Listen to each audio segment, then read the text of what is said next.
ਸਾਹਿਬ JIO.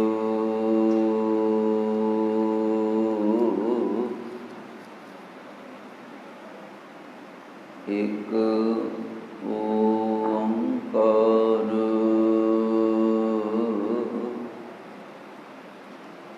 ਸਤਿਗੁਰ ਪ੍ਰਸਾਦ। ਸ੍ਰੀ ਨਾਨਕ ਪਾਦ ਪੰਕਜ ਬੰਦਨ, ਪਾਦ ਪੰਕਜ ਬੰਦਨ। ਸਿਮਰਉ ਅੰਗਦ ਦੁਖ ਨਿਕੰਦਨ। ਗੁਰ ਅਮਰਦਾਸ ਹਿਰਦੈ ਨਿਤ ਧਿਆਉ ਜੀ, ਹਿਰਦੈ ਨਿਤ ਧਿਆਉ। ਸ੍ਰੀ ਗੁਰੂ ਰਾਮਦਾਸ ਗੁਣ ਗਾਉ। ਗੁਰ ਅਰਜਨ ਵਿਗਨਨ ਕੇ ਨਾਸ਼ਕ, ਵਿਗਨਨ ਕੇ ਨਾਸ਼। ਸ਼੍ਰੀ ਹਰਗੋਬਿੰਦ ਸੁਭ ਸੰਮਤ ਪ੍ਰਕਾਸ਼ਕ।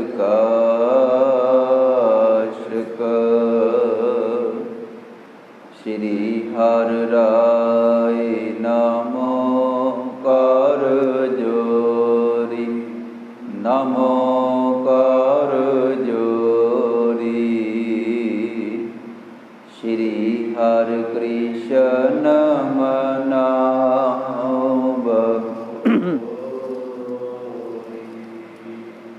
ਗੁਰ ਤੇਗ ਬਹਾਦਰ ਪਰਮ ਕਿਰਪਾਲਾ ਜੀ, ਪਰਮ ਕਿਰਪਾਲਾ।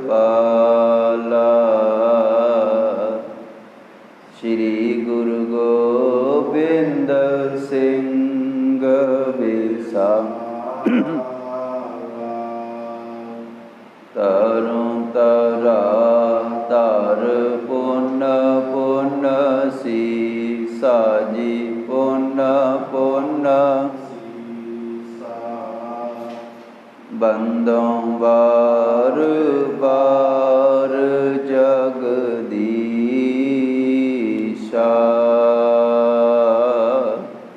ਜਿਸ ਮਹਿ ਅੰਮ੍ਰਿਤ ਗਿਆਨ ਹੈ,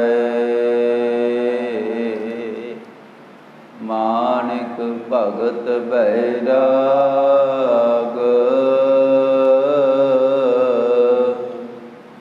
ਸ੍ਰੀ ਗੁਰੂ ਗ੍ਰੰਥ ਸਾਹਿਬ ਉਦਤ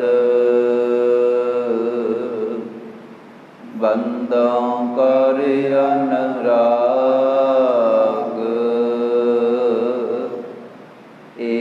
ਏਕੰਕਾਰਾ ਸਤਿਗੁਰੂ ਤੇ ਪ੍ਰਸਾਦ ਸਚ ਹੋਏ।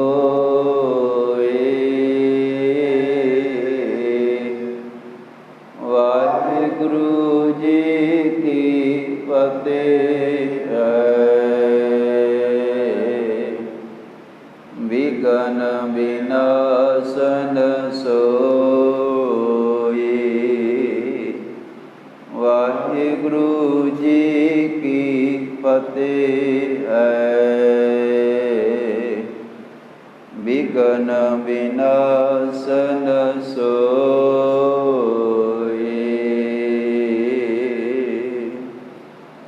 ਧੰਨ ਵਾਹਿਗੁਰੂ ਸਾਹਿਬ ਜੀਓ।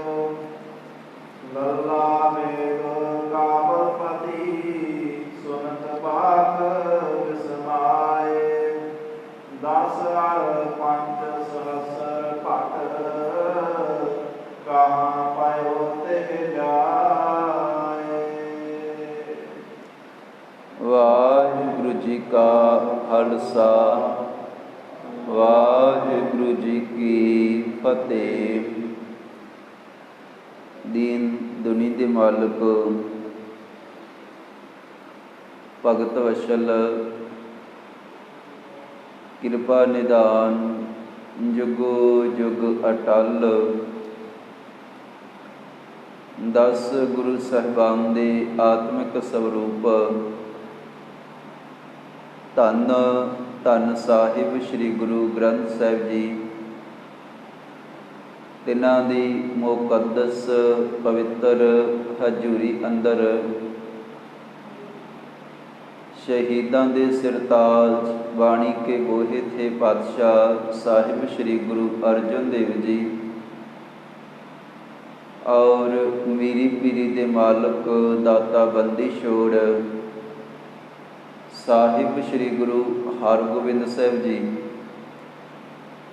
तिन्हां दे महान पवित्र इतिहासक चरण छो प्राप्त धरती पावन अस्थान गुरुद्वारा श्री छेहरटा साहिब विखे शाम दे वेले दे दीवाना दी आरंभता हुई है।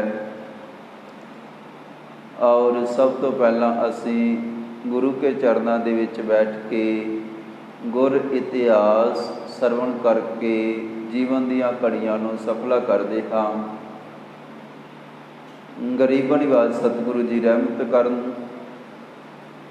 भावना एकाग्रता सहित हाजरी भरन दा बल बख्शिश करन। पिछले प्रसंग दे विच आपां इह इतिहास सरवण कीता है कि सह पातशाह धन गुरु हरगोबिंद साहिब जी का मालवे की धरती ते बादशाह शाहजहान की फौज के नाल तीसरा जंग घमसान का हो रहा है, जिहदे विच बादशाह की तरफों लला बेग 35,000 की वड्डी फौज लै करके छेवें पातशाह धन गुरु हरगोबिंद साहिब जी के उपर मालवे की धरती ते गुरु सर महराज, उदों नगर नहीं सी वसिया, महराज हुण वसिया है। उस वेले उजाड़ सीगा, खाली जगह पई सीगी, उत्थे ये बहुत वड्डा जंग लड़िया गया है। ते इस तीसरे जंग का कारण ये बनया है कि बादशाह दे किले दे विचों बाबा बिधि चंद वारी वारी 2 घोड़े जा करके लै आए सन, जिहड़े घोड़े कदे बादशाह दे सैनिकां वल्लों एहलकारां वल्लों गुरु के सिखां दे पासों खोए गए सन। बड़ी चतुराई दे नाल सतगुरां दा थापड़ा लै करके बाबा बिधि चंद ज्यों ही घोड़े कढ़ के लैके आया है, बादशाह ने दे विच अपनी बहुत तगड़ी बेइज्जती बदनामी समझी है। ते तुरंत ही दिन चढ़दियां सारी वड्डी फौज भेज दिती है कि एक तां सतगुरां नूं गिरफ्तार करके लैके आओ, ते दूसरे वो जिहड़े घोड़े हन वो दोबारा जिहड़े काबल दे विचों दरियाई घोड़े गुलबाग ते दिलबाग ये सामने लिया के पेश किए जान, वापस लियाते जान। वड्डी सेना चढ़ के आई है। तो आपां पिछला इतिहास विस्तार दे नाल सरवण कीता है। रात का वेला सीगा जदों फौज दिन रात लगातार सफ़र तय करके बादशाह के हुक्म के अनुसार रस्ते दे विच किते भी रुके नहीं, 2 रातां दा ते 3 दिन का सफ़र करके ते तीसरी रात नूं ये सतगुरां दे कोल पहुँच गए। ते इन्हां ने ये सोचिया है, जुगत ये सोची है कि रात का वेला है तो बिना रुकण तो पहुँचदियां सारी सतगुरां ते हमला किया जाए, तो दिन चढ़न तक तो फौज का काम तमाम कर दिता जाए, समाप्त कर दिता जाए, खत्म कर दिता जाए सतगुरां दे दल नूं। पर गरीब निवाज साहिब पातशाह धन गुरु हरगोबिंद साहिब जी के सैनापति, गरीब निवाज सतगुरां दे योधे और पातशाह धन गुरु हरगोबिंद साहिब जी आप सुचेत सन। ਕੱਲੇ ਸੁਚੇਤ ਹੀ ਨਹੀਂ ਸਨ, ਇਸ ਢੰਗ ਦੀ ਮੋਰਚਾਬੰਦੀ ਕਰ ਲਈ ਸੀਗੀ ਕਿ ਜੇ ਰਾਤ ਵੀ ਹਮਲਾ ਹੋ ਜਾਏਗਾ ਤਾਂ ਕਿਵੇਂ ਇਹਨਾਂ ਦਾ ਟਾਕਰਾ ਕਰਨਾ ਹੈ। ਪਹਿਲਾਂ ਸਾਰਾ ਕੁਝ ਬਣਾਇਆ ਹੋਇਆ ਹੈ, ਘੇਰਾਬੰਦੀ ਕੀਤੀ ਹੋਈ ਹੈ, ਸਿੱਖ ਡਟੇ ਹੋਏ ਸਨ। ਤੇ ਦੂਸਰੇ ਪਾਸੇ ਇਹਨਾਂ ਨੇ ਆ ਕੇ ਰਾਤ 'ਤੇ ਜਦੋਂ ਹਮਲਾ ਕੀਤਾ ਹੈ, ਸਭ ਤੋਂ ਪਹਿਲਾਂ ਇੱਕ 7000 ਦਾ ਦਲ ਲੱਲਾ ਬੇਗ ਜਿਹੜਾ ਹੈ ਉਹਨੇ ਭੇਜਿਆ ਹੈ ਆਪਣੇ ਭਰਾ ਦੀ ਅਗਵਾਈ ਦੇ ਵਿੱਚ। ਤੇ ਗੁਰੂ ਕੇ ਸਿੱਖਾਂ ਨੇ ਇਹ ਦਲ ਥੱਕਿਆ ਹੋਇਆ ਹੈ, ਭੁੱਖ ਦਾ ਸਤਾਇਆ ਹੋਇਆ ਹੈ, ਠੰਡ ਦਾ ਮਾਰਿਆ ਹੋਇਆ ਹੈ, ਸ਼ਾਹਜਹਾਨ ਦੀ ਜਿਹੜੀ ਫੌਜ ਦਾ ਦਲ ਹੈ। ਇੱਧਰ ਗੁਰੂ ਕੇ ਸਿੱਖ ਬਿਲਕੁਲ ਤਿਆਰ ਸਨ, ਨਿਸ਼ਾਨੇ ਬੰਨ੍ਹ ਕੇ ਤਿਆਰੀ ਕਰਕੇ ਬੈਠੇ ਹੋਏ ਸਨ। ਘੇਰਾਬੰਦੀ ਇਸ ਢੰਗ ਦੀ ਕੀਤੀ ਹੈ, ਜਦੋਂ ਹੀ 7000 ਦਾ ਪਹਿਲਾ ਵੱਡਾ ਦਲ ਗੁਰੂ ਕੀ ਫੌਜ ਦੇ ਉੱਪਰ ਟੁੱਟ ਕੇ ਪਿਆ ਹੈ ਤੇ ਸਤਿਗੁਰਾਂ ਦੇ ਸੂਰਮਿਆਂ ਨੇ ਐਸੇ ਹੱਥ ਵਿਖਾਏ, ਥੋੜ੍ਹੇ ਕੁ ਸਮੇਂ ਦੇ ਵਿੱਚ ਤੀਰਾਂ ਦੇ ਨਾਲ, ਬਰਛੀਆਂ ਦੇ ਨਾਲ, ਪਹਿਲਾਂ ਗੋਲੀਆਂ ਦੇ ਨਾਲ ਐਸੇ ਵਾਰ ਕੀਤੇ, ਐਸੀ ਮਾਰ ਧਾੜ ਕੀਤੀ ਕਿ ਮਿੱਟੀ 'ਤੇ ਵਿੱਚ ਮਿਲਾ ਕੇ ਰੱਖ ਦਿੱਤਾ। ਲੱਲਾ ਬੇਗ ਹੈਰਾਨ ਹੋਇਆ ਤੇ ਉਹਨੇ ਫਿਰ 8000 ਦਾ ਇੱਕ ਵੱਡਾ ਦਲ 2 ਸੈਨਾਪਤੀਆਂ ਦੀ ਅਗਵਾਈ ਦੇ ਵਿੱਚ ਫਿਰ ਤੋਰਿਆ ਹੈ। ਉਧਰ ਰਾਏ ਜੋਧ ਦਾ ਭਰਾ ਸਲੇਮ ਸ਼ਾਹ ਪਹਿਲਾਂ ਜੰਗ ਦੇ ਮੈਦਾਨ ਦੇ ਵਿੱਚ ਇੱਕ ਜਥਾ ਸਤਿਗੁਰਾਂ ਦੀ ਤਰਫੋਂ ਅੱਗੇ ਲੈ ਕੇ ਤੇ ਮੁਕਾਬਲਾ ਕਰ ਰਿਹਾ ਸੀ। ਫਿਰ ਸਤਿਗੁਰਾਂ ਦਾ ਇੱਕ ਜਰਨੈਲ ਹੋਰ ਰਾਏ ਜੋਧ ਵੀ ਆਇਆ ਹੈ ਤੇ ਫਿਰ ਉਸ ਵੇਲੇ ਫਿਰ ਬਾਦਸ਼ਾਹ ਦੀ ਫੌਜ ਦਾ ਦੂਸਰਾ ਜਥਾ 8000 ਦੀ ਗਿਣਤੀ ਹੈ। ਇੱਧਰ ਸਤਿਗੁਰਾਂ ਦੇ ਸੈਨਿਕ ਬਹਾਦਰ ਅੱਗੇ ਪਹੁੰਚੇ ਹਨ। ਇੱਕ ਘਮਸਾਨ ਦਾ ਫਿਰ ਯੁੱਧ ਹੋਇਆ ਹੈ, ਬਹੁਤ ਵੱਡਾ ਯੁੱਧ। ਤੇ ਇਸ ਯੁੱਧ ਦੇ ਵਿੱਚ ਵੀ ਗੁਰੂ ਕੇ ਪਿਆਰਿਆਂ ਨੇ, ਸਤਿਗੁਰਾਂ ਦੇ ਸਿੱਖਾਂ ਨੇ ਬਹੁਤ ਤਗੜੀ ਤਿਆਰੀ ਕੀਤੀ ਹੋਈ ਹੈ, ਬਿਲਕੁਲ ਤਿਆਰ ਬਰ ਤਿਆਰ ਸਨ, ਆਪਣੇ ਮੋਰਚਿਆਂ 'ਤੇ ਖੜ੍ਹੇ ਹਨ। ਤੇ ਗੁਰੂ ਕੇ ਦਲ ਵਾਲੇ ਪੱਖ ਦੀ ਇੱਕ ਗੱਲ ਹੋਰ ਇਹ ਵਧੀਆ ਹੈ, ਜਾਂ ਪੱਖ ਸਤਿਗੁਰਾਂ ਦਾ ਭਾਰੂ ਇਸ ਕਰਕੇ ਹੈ ਕਿ ਗੁਰੂ ਕੀ ਜਿਹੜੀ ਫੌਜ ਹੈ, ਇਹਨਾਂ ਨੇ ਕਈ ਦਿਨ ਪਹਿਲਾਂ ਆ ਕੇ ਇਲਾਕੇ ਦਾ ਮੁਆਇਨਾ ਕਰ ਲਿਆ ਹੈ, ਉਸ ਢੰਗ ਦੀ ਮੋਰਚਾਬੰਦੀ ਕਰ ਲਈ ਹੈ ਤੇ ਚੱਪੇ ਚੱਪੇ ਤੋਂ ਭੇਤੀ ਹੋ ਚੁੱਕੇ ਹਨ। ਸ਼ਾਹਜਹਾਨ ਦੀ ਫੌਜ ਭੇਤੀ ਨਹੀਂ ਹੈ, ਅਟੇ ਸਟੇ ਲੜ ਰਹੇ ਹਨ ਤੇ ਥੱਕੇ ਹੋਏ ਰਾਤ ਵੇਲੇ ਅੱਗੇ ਵਧਦੇ ਹਨ, ਪਰ ਹੱਥ ਵਿੱਚ ਕੁਛ ਨਹੀਂ ਆਉਂਦਾ। ਤੇ ਦੂਸਰਾ ਜਿਹੜਾ ਦਲ ਹੈ ਵੱਡਾ, ਲਗਭਗ ਗੁਰੂ ਕੇ ਸਿੱਖਾਂ ਨੇ ਉਹ ਵੀ ਮਿੱਟੀ ਦੇ ਵਿੱਚ ਮਿਲਾ ਕੇ ਰੱਖ ਦਿੱਤਾ, ਖਤਮ ਕਰ ਦਿੱਤਾ। ਤੇ ਕਈ ਡਰਦੇ ਹੋਏ ਜੰਗ ਦਾ ਮੈਦਾਨ ਛੱਡ ਕੇ ਦੌੜ ਗਏ, ਪਿਛਾਂਹ ਹਟ ਗਏ, ਠੰਡ ਦੇ ਮਾਰੇ ਹੋਏ ਸਨ, ਹੱਥ ਇਹਨਾਂ ਦੇ ਖੁੱਲ੍ਹ ਨਹੀਂ ਰਹੇ, ਦਿਨ ਰਾਤ ਦਾ ਸਫ਼ਰ ਤੈਅ ਕਰਕੇ ਆਏ ਸਨ, ਭੁੱਖ ਦੇ ਸਤਾਏ ਹੋਏ। ਇਹਨਾਂ ਦੇ ਕੋਲੋਂ ਯੁੱਧ ਫਿਰ ਨਹੀਂ ਹੋਇਆ ਤੇ ਆਪਸ ਦੇ ਵਿੱਚ ਹੀ ਕਈ ਵਾਰ ਉਲਝ ਗਏ। ਰਾਤ ਦਾ ਵੇਲਾ ਸੀਗਾ ਤੇ ਹੁਣ ਜਦੋਂ ਇਹ ਖਬਰ 8000 ਦਾ ਦੂਸਰਾ ਦਲ ਜਿਹੜਾ ਹੈ ਉਹ ਫਿਰ ਧਰਤੀ 'ਤੇ ਡਿੱਗਿਆ ਹੈ ਤੇ ਲੱਲਾ ਬੇਗ ਦਾ ਭਰਾ ਜਿਸ ਤਰ੍ਹਾਂ ਜਾ ਕਰਕੇ ਫਿਰ ਪਿੱਛੇ ਦੱਸਦਾ ਹੈ ਕਿ ਜੰਗ ਦੇ ਮੈਦਾਨ ਦਾ ਕੀ ਹਾਲ ਹੋਇਆ ਹੈ।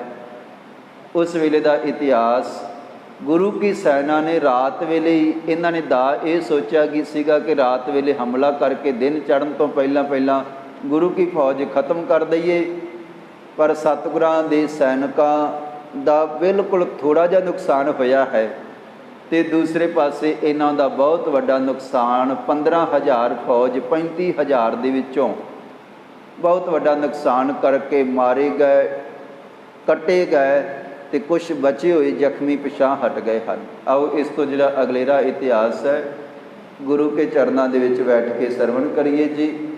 ਇੱਕ ਵਾਰੀ ਗੁਰੂ ਕੇ ਚਰਨਾਂ ਦੇ ਵਿੱਚ ਹਾਜ਼ਰੀ ਭਰਦੇ ਹੋਏ ਫਤਿਹ ਬੁਲਾਵੋ ਜੀ। ਵਾਹਿਗੁਰੂ ਜੀ ਕਾ ਖਾਲਸਾ, ਵਾਹਿਗੁਰੂ ਜੀ ਕੀ ਫਤਿਹ।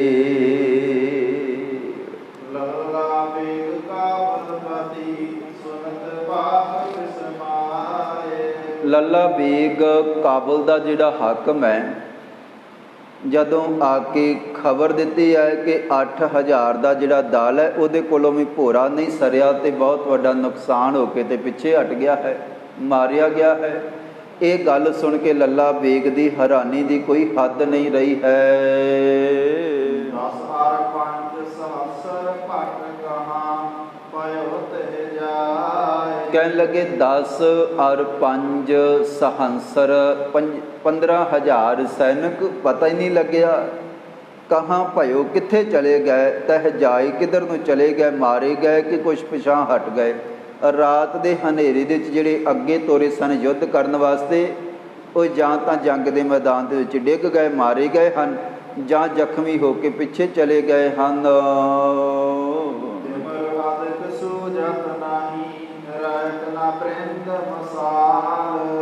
ਘੁੱਪ ਹਨੇਰਾ ਹੈ ਬਹੁਤ ਜ਼ਿਆਦਾ ਤੇ ਕੁਛ ਵੀ ਦਿਸ ਨਹੀਂ ਰਿਹਾ।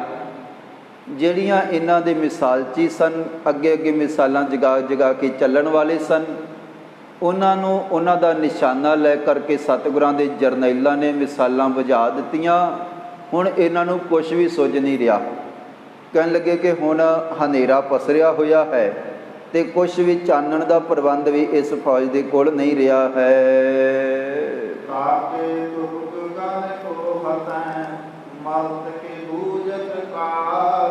ਤੇ ਕਹਿਣ ਲੱਗੇ ਹੁਣ ਇੰਨੀ ਵੱਡੀ ਮਾਰ ਪਈ ਹੈ, ਤਾਕ ਤੁਪਕ ਗਨ ਕੋ ਹਤੇ।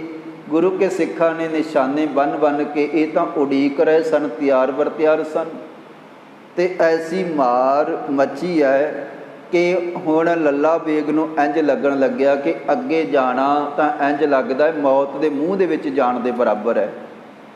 ਪਤਾ ਲੱਗਿਆ ਹੈ ਕਿ ਵੱਡੀ ਤਿਆਰੀ ਸਤਿਗੁਰਾਂ ਦੇ ਸੂਰਮਿਆਂ ਦੀ ਹੈ।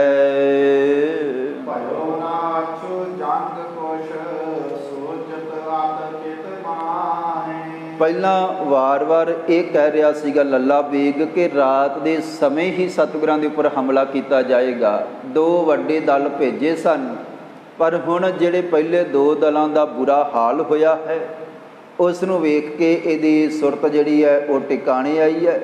ਤੇ ਕਹਿਣ ਲੱਗੇ ਕਿ ਫਿਰ ਹੁਣ ਭਇਓ ਨਾ ਆਛੋ ਜੰਗ ਕੁਛ ਸੋਚਤ ਅਤ ਚਿਤ ਮਾਹੇ, ਕਿ ਇਹ ਜੰਗ ਦੇ ਮੈਦਾਨ ਦੇ ਵਿੱਚ ਜਿਹੜੇ ਸਾਡੇ ਦਲ 2 ਗਏ ਹਨ ਉਹਨਾਂ ਦੇ ਨਾਲ ਚੰਗਾ ਨਹੀਂ ਹੋਇਆ, ਮਾਰੇ ਗਏ ਹਨ, ਖਤਮ ਹੋ ਗਏ ਹਨ। ਇੰਝ ਲੱਗਦਾ ਹੈ ਕਿ ਜਿਹੜਾ ਦਾਸ ਸੀਗਾ ਸਾਡਾ ਉਹ ਚੱਲਿਆ ਨਹੀਂ ਹੈ। ਅਸੀਂ ਸੋਚਿਆ ਸੀ ਗੁਰੂ ਕਾ ਦਲ ਅਵੇਸਲਾ ਹੋਏਗਾ, ਰਾਤ ਦਾ ਸਮਾਂ ਹੈ, ਪਰ ਉਹਨਾਂ ਦੀ ਪੂਰੀ ਤਿਆਰੀ ਹੈ। ਘਮਸਾਨ ਦਾ ਯੁੱਧ ਕਰਕੇ ਸਾਡੇ ਦਲ ਖਤਮ ਕਰ ਦਿੱਤੇ ਹਨ।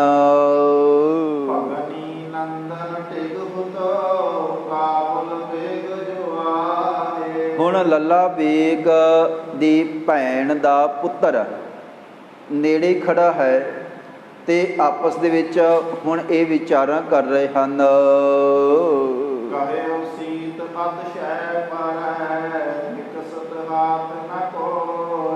ਤੇ ਵਿਚਾਰ ਇਹ ਕੀਤਾ, ਕਹਿਣ ਲੱਗੇ ਕਿ ਭਾਈ ਹੁਣ ਲੱਲਾ ਬੇਗ ਤੇ ਇਹਦਾ ਭਤੀਜਾ ਆਪਸ ਦੇ ਵਿੱਚ ਇਹ ਵਿਚਾਰਾਂ ਕਰ ਰਹੇ ਹਨ।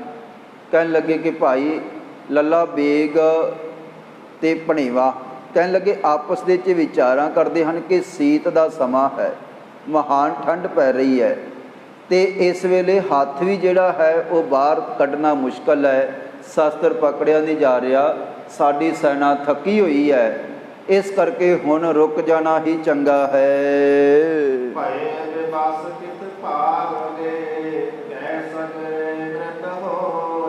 ਤੇ ਪਹਿਲੇ ਜਿਹੜੇ ਦਲ ਸਨ 2 ਅਸੀਂ ਭੇਜੇ, ਜਾਂ ਤਾਂ ਉਹ ਜੰਗ ਦੇ ਮੈਦਾਨ ਦੇ ਵਿੱਚ ਗੁਰੂ ਕੇ ਦਲ ਦਾ ਟਾਕਰਾ ਨਹੀਂ ਕਰ ਸਕੇ ਤੇ ਕੁਛ ਦੌੜ ਗਏ ਹਨ, ਤੇ ਕੁਛ ਜੰਗ ਦੇ ਮੈਦਾਨ ਦੇ ਵਿੱਚ ਡਿੱਗ ਪਏ ਹਨ। ਆਵਾਜ਼ ਆਉਣੀ ਬੰਦ ਹੋ ਗਈ ਹੈ, ਸਾਡੇ ਦਲ ਦੀ ਕੋਈ ਖਬਰ ਨਹੀਂ ਹੈ। ਦਿਨ ਚੜ੍ਹੇਗਾ ਤਾਂ ਪਤਾ ਲੱਗੇਗਾ।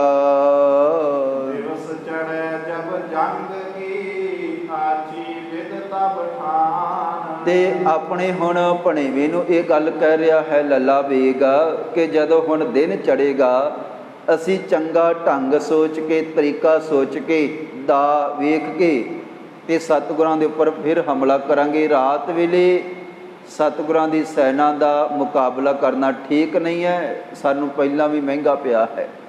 ਇਸ ਕਰਕੇ ਹੁਣ ਸਾਨੂੰ ਦਿਨ ਚੜ੍ਹਨ ਦੀ ਉਡੀਕ ਕਰਨੀ ਚਾਹੀਦੀ ਹੈ।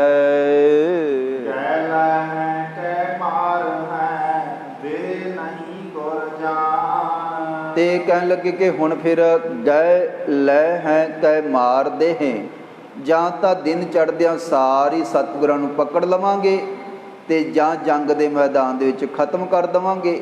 ਕਹਿਣ ਲੱਗੇ ਦੇਹ ਨਹੀਂ ਗੁਰ ਜਾਨ, ਦਿਨ ਚੜ੍ਹਨ ਦੀ ਬਸ ਉਡੀਕ ਕਰੋ, ਸਤਿਗੁਰਾਂ ਨੂੰ ਤੇ ਸਤਿਗੁਰਾਂ ਦੇ ਦਲ ਨੂੰ ਅਸੀਂ ਇੱਥੋਂ ਭੱਜਣ ਨਹੀਂ ਦੇਵਾਂਗੇ। ਸੋਰਠਾ ਆਇਓ ਕਮਲ ਵੇਗ ਇਤਨੇ ਮੈਂ ਸਭ ਸੁਨ ਕਹਿਓ। ਕਹਿਣ ਲੱਗੇ ਉਸ ਵੇਲੇ ਫਿਰ ਕੰਬਰ ਬੇਗ ਜਿਹੜਾ ਲੱਲਾ ਬੇਗ ਦਾ ਭਰਾ ਹੈ ਤੇ ਜਿਹੜਾ ਅੱਗੇ ਜਾ ਕੇ ਗੁਰੂ ਕੇ ਦਲ ਦੇ ਨਾਲ ਬਹੁਤ ਵੱਡਾ ਮੁਕਾਬਲਾ ਕਰਕੇ ਹੁਣ ਪਿਛਾਂ ਹਟ ਗਿਆ ਹੈ, ਸੈਨਾ ਦਾ ਬਹੁਤ ਵੱਡਾ ਨੁਕਸਾਨ ਕਰਵਾ ਕੇ, ਇਹ ਹੁਣ ਵਾਪਸ ਆਪਣੇ ਭਰਾ ਦੇ ਕੋਲ ਆਇਆ ਤੇ ਆ ਕੇ ਆਪਣੇ ਭਰਾ ਨੂੰ ਜੰਗ ਦੇ ਸਾਰੇ ਹਾਲ ਤੋਂ ਇਸ ਤਰ੍ਹਾਂ ਜਾਣੂ ਕਰਵਾ ਰਿਹਾ ਹੈ। ਜੋ ਨਰ ਦੇ ਉਦ ਬੀਗ ਧਾਰਤ ਹੋ ਸੁਖ ਸੋਂਦੇ। ਕਹਿਣ ਲੱਗੇ ਹੇ ਭਰਾ, ਤੈਨੂੰ ਜੰਗ ਦੇ ਮੈਦਾਨ ਦਾ ਕੋਈ ਫਿਕਰ ਨਹੀਂ ਹੈ ਤੇ ਨਾ ਕੋਈ ਚੰਗੀ ਦਾਤ ਤੇ ਨਾ ਕੋਈ ਚੰਗਾ ਤਰੀਕਾ ਸੋਚਿਆ ਹੀ। ਕਹਿਣ ਲੱਗੇ ਰਾਤ ਵੇਲੇ ਅਸੀਂ ਹਮਲਾ ਕੀਤਾ ਹੈ ਤੇ ਅਸੀਂ ਗੁਰੂ ਕੀ ਸੈਨਾ ਦਾ ਕੁਛ ਵਿਗਾੜ ਨਹੀਂ ਸਕੇ, ਤੇ ਹੇ ਲੱਲਾ ਬੇਗ ਤੂੰ ਬੜਾ ਬੇਫਿਕਰ ਹੋ ਕੇ ਇੱਥੇ ਖੜਾ ਹੈ। ਆਏ ਪਾਏ ਗੁਰਸੈਨ ਤੁਮ ਤੇ ਕੁਛ ਹੋਵੇ ਨਹੀਂ। ਕਹਿਣ ਲੱਗੇ ਸਤਿਗੁਰਾਂ ਦਾ ਜਿਹੜਾ ਦਲ ਹੈ ਉਹਦੀ ਏਡੀ ਵੱਡੀ ਤਿਆਰੀ ਹੈ ਤੇ ਸਾਨੂੰ ਇੰਝ ਲੱਗਦਾ ਹੈ ਕਿ ਦੱਸਣ ਵਾਲਿਆਂ ਵੀ ਜਿਹੜੀ ਖਬਰ ਹੈ ਉਹ ਸਹੀ ਨਹੀਂ ਦੱਸੀ ਕਿ ਸਤਿਗੁਰਾਂ ਦੇ ਕੋਲ ਫੌਜ ਥੋੜ੍ਹੀ ਹੈ, ਬਹੁਤ ਵੱਡੀ ਸਤਿਗੁਰਾਂ ਦੀ ਤਿਆਰੀ ਹੈ ਤੇ ਵੱਡੀ ਫੌਜ ਲੱਗਦੀ ਹੈ। ਹੁਣ ਇਹਦਾ ਭਰਾ ਆ ਕੇ ਕਹਿਣ ਲੱਗੇ ਆਏ ਪਰੇ ਗੁਰਸੈਨ ਤੁਮ ਤੇ ਕੁਛ ਹੋਵੇ ਨਹੀਂ। ਇੰਝ ਲੱਗਦਾ ਕਿ ਸਤਿਗੁਰਾਂ ਦੀ ਸੈਨਾ ਸਾਡੇ ਉੱਪਰ ਆ ਕੇ ਪੈ ਜਾਏਗੀ। ਹੇ ਲੱਲਾ ਬੇਗ ਤੇਰੇ ਕੋਲੋਂ ਕੁਛ ਵੀ ਨਹੀਂ ਸੌਰੇਗਾ। ਪਠਦਾ ਹੈ ਜਮ ਐਨ ਜਿਮ ਲਸ਼ਕਰ ਆਕੇ ਹਤਿਓ। ਤੇ ਇੱਥੇ ਆ ਕੇ ਵੱਡਾ ਗੁਰੂ ਕੇ ਸਿੱਖ ਹਮਲਾ ਕਰਨਗੇ ਤੇ ਇਹਨਾਂ ਬਚੀ ਹੋਈ ਸੈਨਾ ਨੂੰ ਵੀ ਮਿੱਟੀ ਦੇ ਵਿੱਚ ਮਿਲਾ ਦੇਣਗੇ, ਜਿਵੇਂ ਪਹਿਲਾਂ ਅਗਲਾ ਲਸ਼ਕਰ ਸਾਡਾ ਖਤਮ ਕੀਤਾ ਹੈ। ਕਾਟ ਤੁਮਕੋ ਜਾਏ ਲਾਭਪੁਰ ਲਗ ਮਿਟ ਹੈ ਨਹੀਂ। ਕਹਿਣ ਲੱਗੇ ਸੈਨਾ ਨੂੰ ਜਿਸ ਤਰ੍ਹਾਂ ਕੱਟਿਆ ਹੈ, ਇਹ ਲੱਲਾ ਬੇਗ ਗੁਰੂ ਕੇ ਸਿੱਖ ਤੈਨੂੰ ਵੀ ਜੰਗ ਦੇ ਮੈਦਾਨ ਦੇ ਵਿੱਚ ਇਸੇ ਤਰ੍ਹਾਂ ਕੱਟ ਕੇ ਤੇ ਅੱਗੇ ਵੱਧ ਕੇ ਤੇ ਇੰਝ ਲੱਗਦਾ ਹੈ ਲਾਹੌਰ ਤੱਕ ਜਾ ਪਹੁੰਚਣਗੇ। ਜੋ ਨਾ ਕਰਤੋ ਪਾਏ ਜਬ ਲਗਿਆ ਨਾ ਆਵਈ। ਤੇ ਕਹਿਣ ਲੱਗੇ ਜਦੋਂ ਤੱਕ ਇੱਥੇ ਤੱਕ ਉਹ ਨਹੀਂ ਪਹੁੰਚਦੇ ਉਦੋਂ ਤੱਕ ਸਾਨੂੰ ਕੋਈ ਤਿਆਰੀ ਕਰਨੀ ਚਾਹੀਦੀ ਹੈ, ਕੋਈ ਤਰੀਕਾ ਸੋਚਣਾ ਚਾਹੀਦਾ ਹੈ। ਜਿਤਨਾ ਗੁਰੂ ਕੇ ਪਿਆਰੇ ਸਿੱਖ ਜਿਤਨੀ ਬਹਾਦਰੀ ਦੇ ਨਾਲ ਲੜ ਰਹੇ ਹਨ, ਕਹਿਣ ਲੱਗੇ ਕਿ ਭਾਈ ਕਿਉਂ ਨਹਿ ਕਰਤ ਉਪਾਏ। ਹੇ ਲੱਲਾ ਬੇਗ ਕੋਈ ਢੰਗ ਸੋਚਦਾ ਕਿਉਂ ਨਹੀਂ ਹੈ। ਜਬ ਲਗ ਇਹਾਂ ਨਾ ਆਵਈ, ਜਦੋਂ ਤੱਕ ਉਹ ਇੱਥੇ ਨਹੀਂ ਪਹੁੰਚਦੇ ਹਨ। ਭਲੇ ਆਏ ਹੈ ਲੈਣ ਨਿਤ ਰਹੇ ਪੀ ਜਾਏ। ਕਹਿਣ ਲੱਗਾ ਚੰਗੇ ਅਸੀਂ ਘੋੜੇ ਲੈਣ ਵਾਸਤੇ ਲਾਹੌਰ ਤੋਂ ਚੱਲੇ ਸੀ, ਬਾਦਸ਼ਾਹ ਨੇ ਸਾਨੂੰ ਭੇਜਿਆ ਸੀਗਾ ਕਿ ਘੋੜੇ ਸਤਿਗੁਰਾਂ ਤੋਂ ਖੋਹ ਕੇ ਤੁਸੀਂ ਵਾਪਸ ਆਉਣਾ ਹੈ। ਕਹਿਣ ਲੱਗਾ ਇੰਝ ਲੱਗਦਾ ਹੈ ਭਲੇ ਆਏ ਹੈ ਲੈਣ ਨਿਕਟ, ਅਸੀਂ ਤਾਂ ਚੰਗੇ ਆਏ ਹਾਂ ਘੋੜੇ ਲੈਣ ਵਾਸਤੇ, ਰਹੇ ਵੀ ਜਾਏ ਹੈ। ਜਿਹੜੇ ਸਾਡੇ ਕੋਲ ਸਨ ਗੁਰੂ ਕੇ ਸਿੱਖਾਂ ਨੇ ਘੋੜ ਸਵਾਰ ਖਤਮ ਕਰਕੇ ਤੇ ਉਹ ਵੀ ਘੋੜੇ ਆਪਣੇ ਕਬਜ਼ੇ ਦੇ ਵਿੱਚ ਕਰ ਲਏ ਹਨ। ਲੈਣ ਤਾਂ ਘੋੜੇ ਆਏ ਸੀਗੇ ਪਰ ਆਪਣੇ ਵੀ ਖੁਆ ਬੈਠੇ ਹਾਂ। ਕਰੋ ਪ੍ਰਾਨਨ ਦੈਨ ਮੋਕੋ ਬਿਮ ਦ੍ਰਿਸ਼ਟਾ ਹੋਈ। ਇਕੱਲੇ ਘੋੜੇ ਹੀ ਨਹੀਂ ਖੋਏ ਗਏ, ਸਾਨੂੰ ਤਾਂ ਇੰਝ ਲੱਗਦਾ ਹੈ ਕਿ ਹੁਣ ਸਾਡੇ ਪ੍ਰਾਣ ਵੀ ਨਹੀਂ ਬਚਣਗੇ, ਸਾਡੀ ਜਾਨ ਵੀ ਨਹੀਂ ਬਚੇਗੀ। ਗੁਰੂ ਕੇ ਸਿੱਖ ਇੰਨੀ ਬਹਾਦਰੀ ਨਾਲ ਅੱਗੇ ਵੱਧ ਰਹੇ ਹਨ। ਮੋਕੋ ਇਮ ਦ੍ਰਿਸ਼ਟਾਵਈ, ਮੈਨੂੰ ਤਾਂ ਇੰਝ ਜੰਗ ਦੇ ਮੈਦਾਨ ਦਾ ਹਾਲ ਦੇਖ ਕੇ ਲੱਗ ਰਿਹਾ ਹੈ। ਸੁਨ ਸਚਿੰਤ ਚਿਤ ਹੋਏ ਲੱਲਾ ਬੇਗ ਕੁਛ ਮੌਨ ਧਰ। ਤੇ ਲੱਲਾ ਬੇਗ ਜਿਹੜਾ ਦਾਸ ਸੋਚਿਆ ਸੀਗਾ ਕਿ ਰਾਤ ਵੇਲੇ ਗੁਰੂ ਕੇ ਸਿੱਖਾਂ ਦੇ ਉੱਪਰ ਹਮਲਾ ਕਰਕੇ ਤੇ ਰਾਤੋਂ ਰਾਤ ਮਲੀਆ ਮੇਟ ਕਰ ਦੇਵਾਂਗੇ, ਇਹ ਦਾ ਉਲਟ ਪੈ ਗਿਆ ਹੈ ਲੱਲਾ ਬੇਗ ਦੇ ਉੱਪਰ, ਕਿਉਂਕਿ ਗੁਰੂ ਕੇ ਸਿੱਖ ਤਿਆਰ ਸਨ। ਤੇ ਹੁਣ ਇਹ ਸਾਰਾ ਕੁਝ ਸੋਚ ਕੇ ਕਿ 15,000 ਦਾ ਫੌਜ ਦਾ ਨੁਕਸਾਨ ਮੈਂ ਬਿਨਾਂ ਗੁਰੂ ਕੇ ਸਿੱਖਾਂ ਦਾ ਨੁਕਸਾਨ ਕੀਤਿਆਂ ਇੰਨਾ ਵੱਡਾ ਨੁਕਸਾਨ ਕਰਵਾ ਲਿਆ ਹੈ। ਇਹ ਖਬਰ ਸੁਣ ਕੇ ਤੇ ਇੱਕ ਵਾਰੀ ਮੌਨ ਧਾਰ ਲਿਆ, ਚੁੱਪ ਕਰ ਗਿਆ ਹੈ। ਕਹਿਓ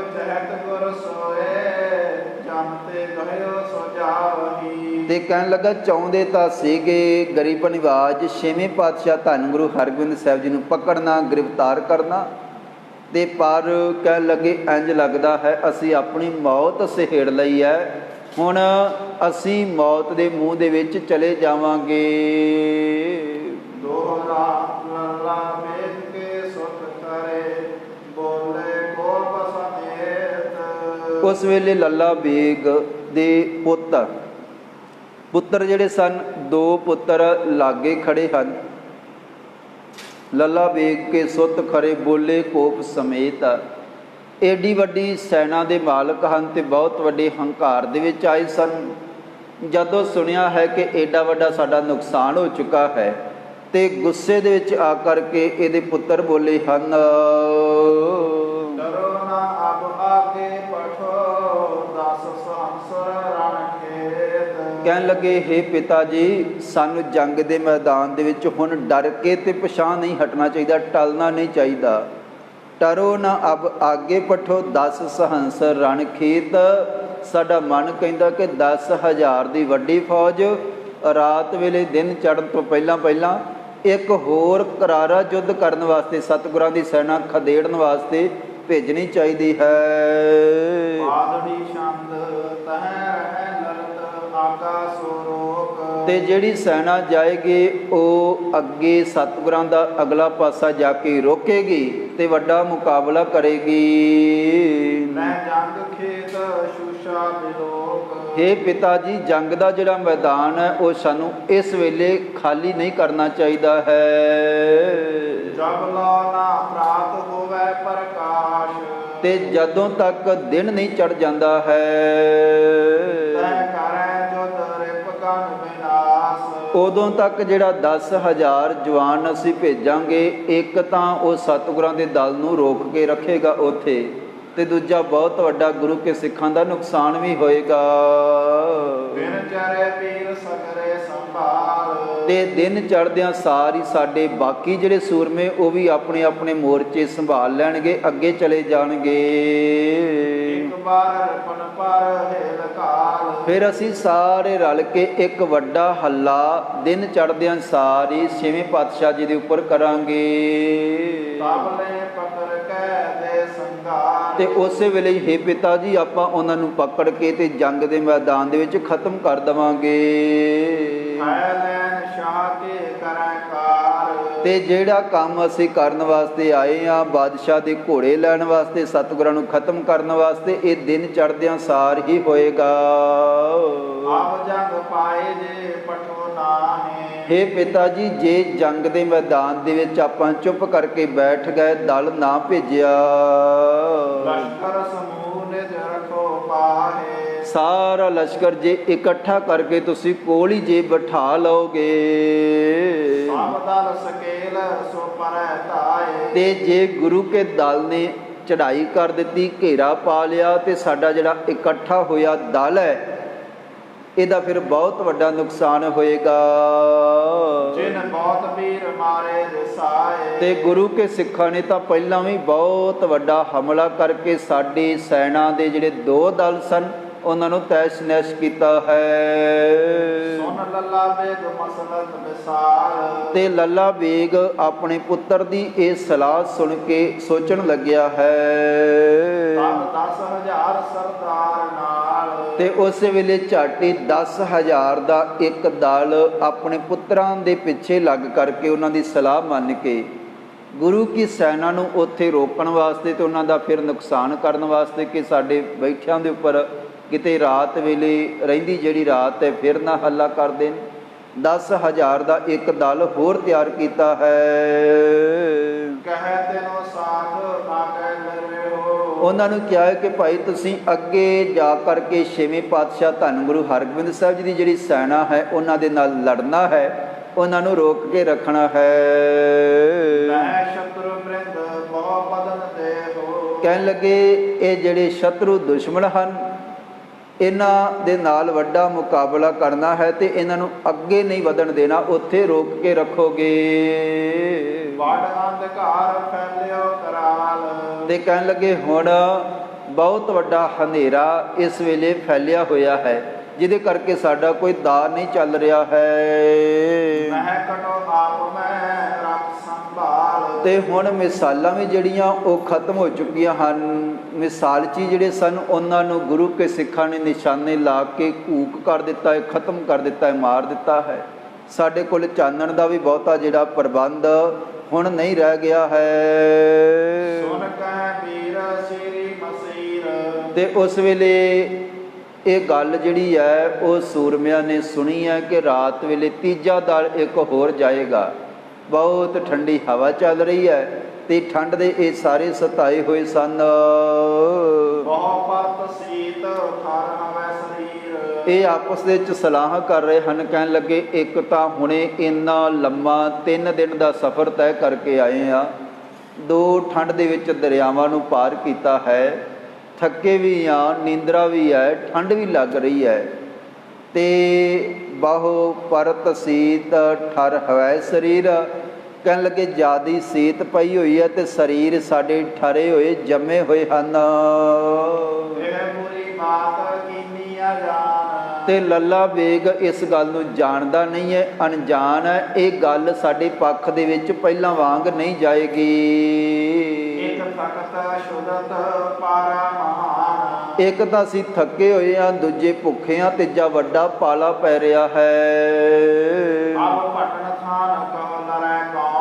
ਕਹਿਣ ਲੱਗੇ ਹੁਣ ਕਿਹੜਾ ਐਸਾ ਸੂਰਮਾ ਹੈ ਜਿਹੜਾ ਅੱਗੇ ਜਾ ਕੇ ਸਤਿਗੁਰਾਂ ਦੇ ਦਲ ਦਾ ਮੁਕਾਬਲਾ ਕਰੇਗਾ।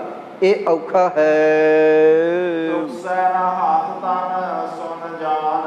ਹੱਥ ਜਿਹੜੇ ਹਨ ਉਹ ਬਾਹਰ ਨਿਕਲ ਨਹੀਂ ਰਹੇ।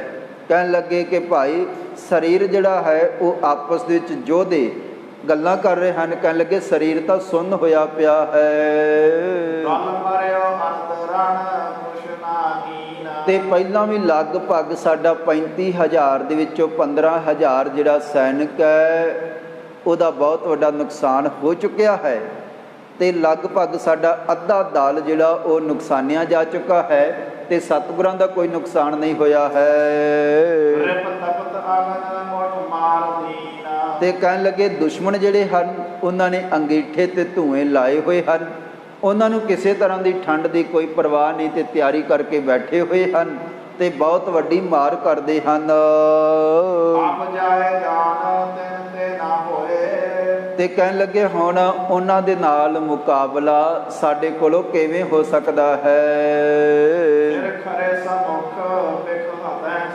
ਤੇ ਜਦੋਂ ਅਸੀਂ ਉਹਨਾਂ ਦੇ ਸਾਹਮਣੇ ਜਾਵਾਂਗੇ, ਉਹਨਾਂ ਨੇ ਪਹਿਲਾਂ ਹੀ ਬੜੇ ਸੁੰਦਰ ਢੰਗ ਦੇ ਨਾਲ ਤਿਆਰੀ ਕੀਤੀ ਹੈ ਤੇ ਸਾਨੂੰ ਵੀ ਖਤਮ ਕਰ ਦੇਣਗੇ।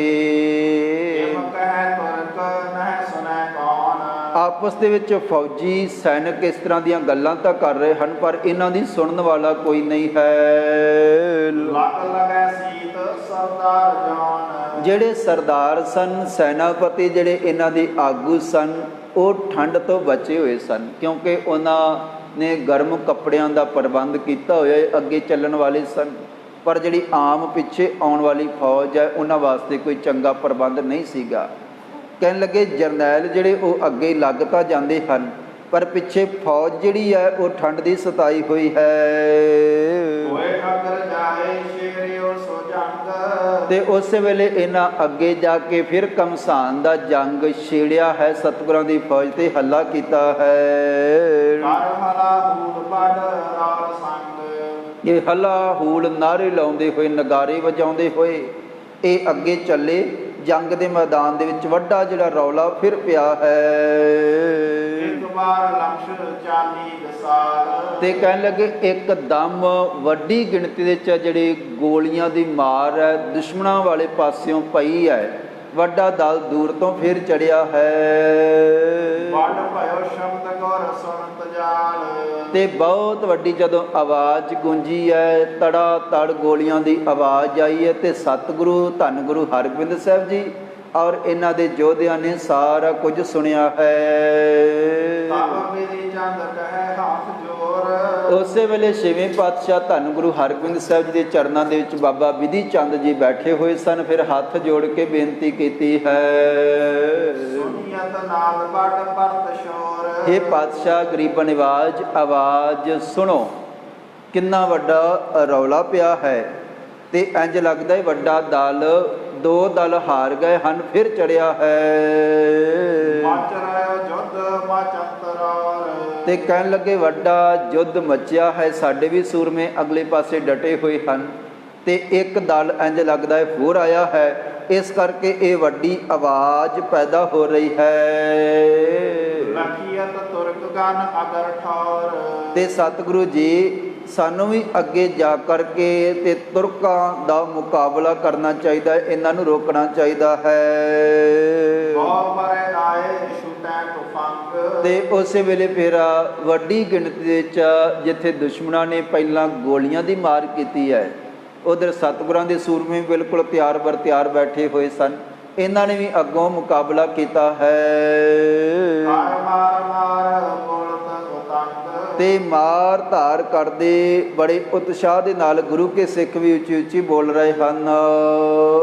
ਸੁਣ 1000 ਮਨ ਗੁਰ ਪਠਾਏ। ਤੇ ਇਹ ਵੱਡਾ ਦਲ ਦੀ ਜਿਉਂ ਹੀ ਸਤਿਗੁਰਾਂ ਨੂੰ ਛੇਵੇਂ ਪਾਤਸ਼ਾਹ ਜੀ ਨੂੰ ਖਬਰ ਮਿਲੀ ਹੈ ਕਿ ਇੱਕ ਵੱਡਾ ਦਲ ਦੁਸ਼ਮਣਾਂ ਦੇ ਵੱਲੋਂ ਫਿਰ ਹੱਲਾ ਕਰਦਾ ਹੋਇਆ ਗੋਲੀਆਂ ਚਲਾਉਂਦਾ ਅੱਗੇ ਵੱਧ ਰਿਹਾ ਹੈ, ਤੇ ਛੇਵੇਂ ਪਾਤਸ਼ਾਹ ਜੀ ਨੇ ਫਿਰ 1000 ਜਿਹੜਾ ਸੈਨਿਕ ਹੈ ਜੰਗ ਦੇ ਮੈਦਾਨ ਦੇ ਵਿੱਚ ਹੋਰ ਭੇਜਿਆ ਹੈ।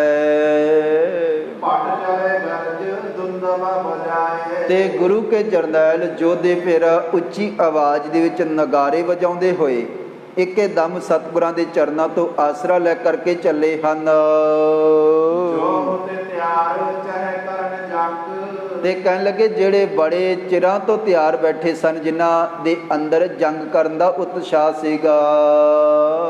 ਕੱਟ ਕਸੇ ਤਖਤ ਜੇ ਅਗਨ ਸੰਗ। ਤੇ ਝਾਟੀ ਇਹਨਾਂ ਨੇ ਜਿਉਂ ਹੀ ਛੇਵੇਂ ਪਾਤਸ਼ਾਹ ਜੀ ਦਾ ਰਾਤ ਵੇਲੇ ਹੁਕਮ ਹੋਇਆ ਹੈ, ਇਹਨਾਂ ਨੇ ਕਾਲੀ ਦੇ ਨਾਲ ਆਪਣੇ ਸ਼ਸਤਰ ਬਸਤਰ ਕੱਸੇ ਹਨ ਔਰ ਇਹ ਅੱਗ ਸੇਕੀ ਹੋਈ ਹੈ, ਧੂਏ ਬਾਲੇ ਹੋਏ ਸਨ, ਅੰਗੀਠੇ ਮੱਗ ਰਹੇ ਸਨ, ਇਸ ਕਰਕੇ ਇਹਨਾਂ ਨੂੰ ਠੰਡ ਦੀ ਕੋਈ ਪਰਵਾਹ ਨਹੀਂ ਹੈ। ਜਿਨ ਕੇਰ ਤਿਆਰ ਤੁਪਕਮ ਉਠਾਏ। ਤੇ ਕਹਿਣ ਲੱਗੇ ਹੁਣ ਇਹਨਾਂ ਨੇ ਪਹਿਲਾਂ ਹੀ ਤਿਆਰ ਸਨ, ਝਾਟੀ ਇਹਨਾਂ ਨੇ ਆਪਣੀਆਂ ਬੰਦੂਕਾਂ ਉਠਾਈਆਂ ਹਨ। ਸਭ ਚਲੇ ਹਰੀਫਨ ਹੱਥ ਨ ਜਾਏ। ਤੇ ਕਹਿਣ ਲੱਗੇ ਹੁਣ ਬੜੇ ਪਿਆਰ ਦੇ ਨਾਲ ਤੇ ਬੜੇ ਚਾਅ ਦੇ ਨਾਲ ਸਭ ਚੱਲੇ ਹਰੀਫਨ ਹਤਨ ਚਾਏ। ਇਹਨਾਂ ਦੇ ਅੰਦਰ ਜੰਗ ਕਰਨ ਦਾ ਚਾਅ ਹੈ, ਉਤਸ਼ਾਹ ਹੈ ਕਿ ਸਤਿਗੁਰੂ ਜੀ ਸਾਨੂੰ ਹੁਕਮ ਕਰਨ, ਅਸੀਂ ਵੀ ਅੱਗੇ ਜਾਈਏ। ਬੜੇ ਪਿਆਰ ਦੇ ਨਾਲ ਚੱਲੇ ਹਨ। ਤੇ ਕਹਿਣ ਲੱਗੇ ਹੁਣ ਬੜੇ ਉੱਚੀ ਉੱਚੀ ਵੱਧ ਰਹੇ ਹਨ ਅੱਗੇ ਔਰ ਦੁਸ਼ਮਣਾਂ ਦੇ ਦਲ ਨੂੰ ਖਤਮ ਕਰਨ ਵਾਸਤੇ ਚੱਲੇ ਹਨ। ਤੇ ਪਹਿਲਾਂ ਵੀ ਵਾਰ-ਵਾਰ ਬੇਨਤੀ ਕਰ ਰਹੇ ਸਨ, ਪਾਤਸ਼ਾਹ ਜੀ ਸਾਨੂੰ ਵੀ ਹੁਕਮ ਦੇਵੋ, ਤੇ ਸਤਿਗੁਰਾਂ ਨੇ ਧੀਰਜ ਦੇ ਕੇ ਇਹਨਾਂ ਨੂੰ ਰੱਖਿਆ ਹੋਇਆ ਸੀਗਾ ਔਰ ਹੁਣ ਪਾਤਸ਼ਾਹ ਜੀ ਨੇ ਹੁਕਮ ਕੀਤਾ ਹੈ।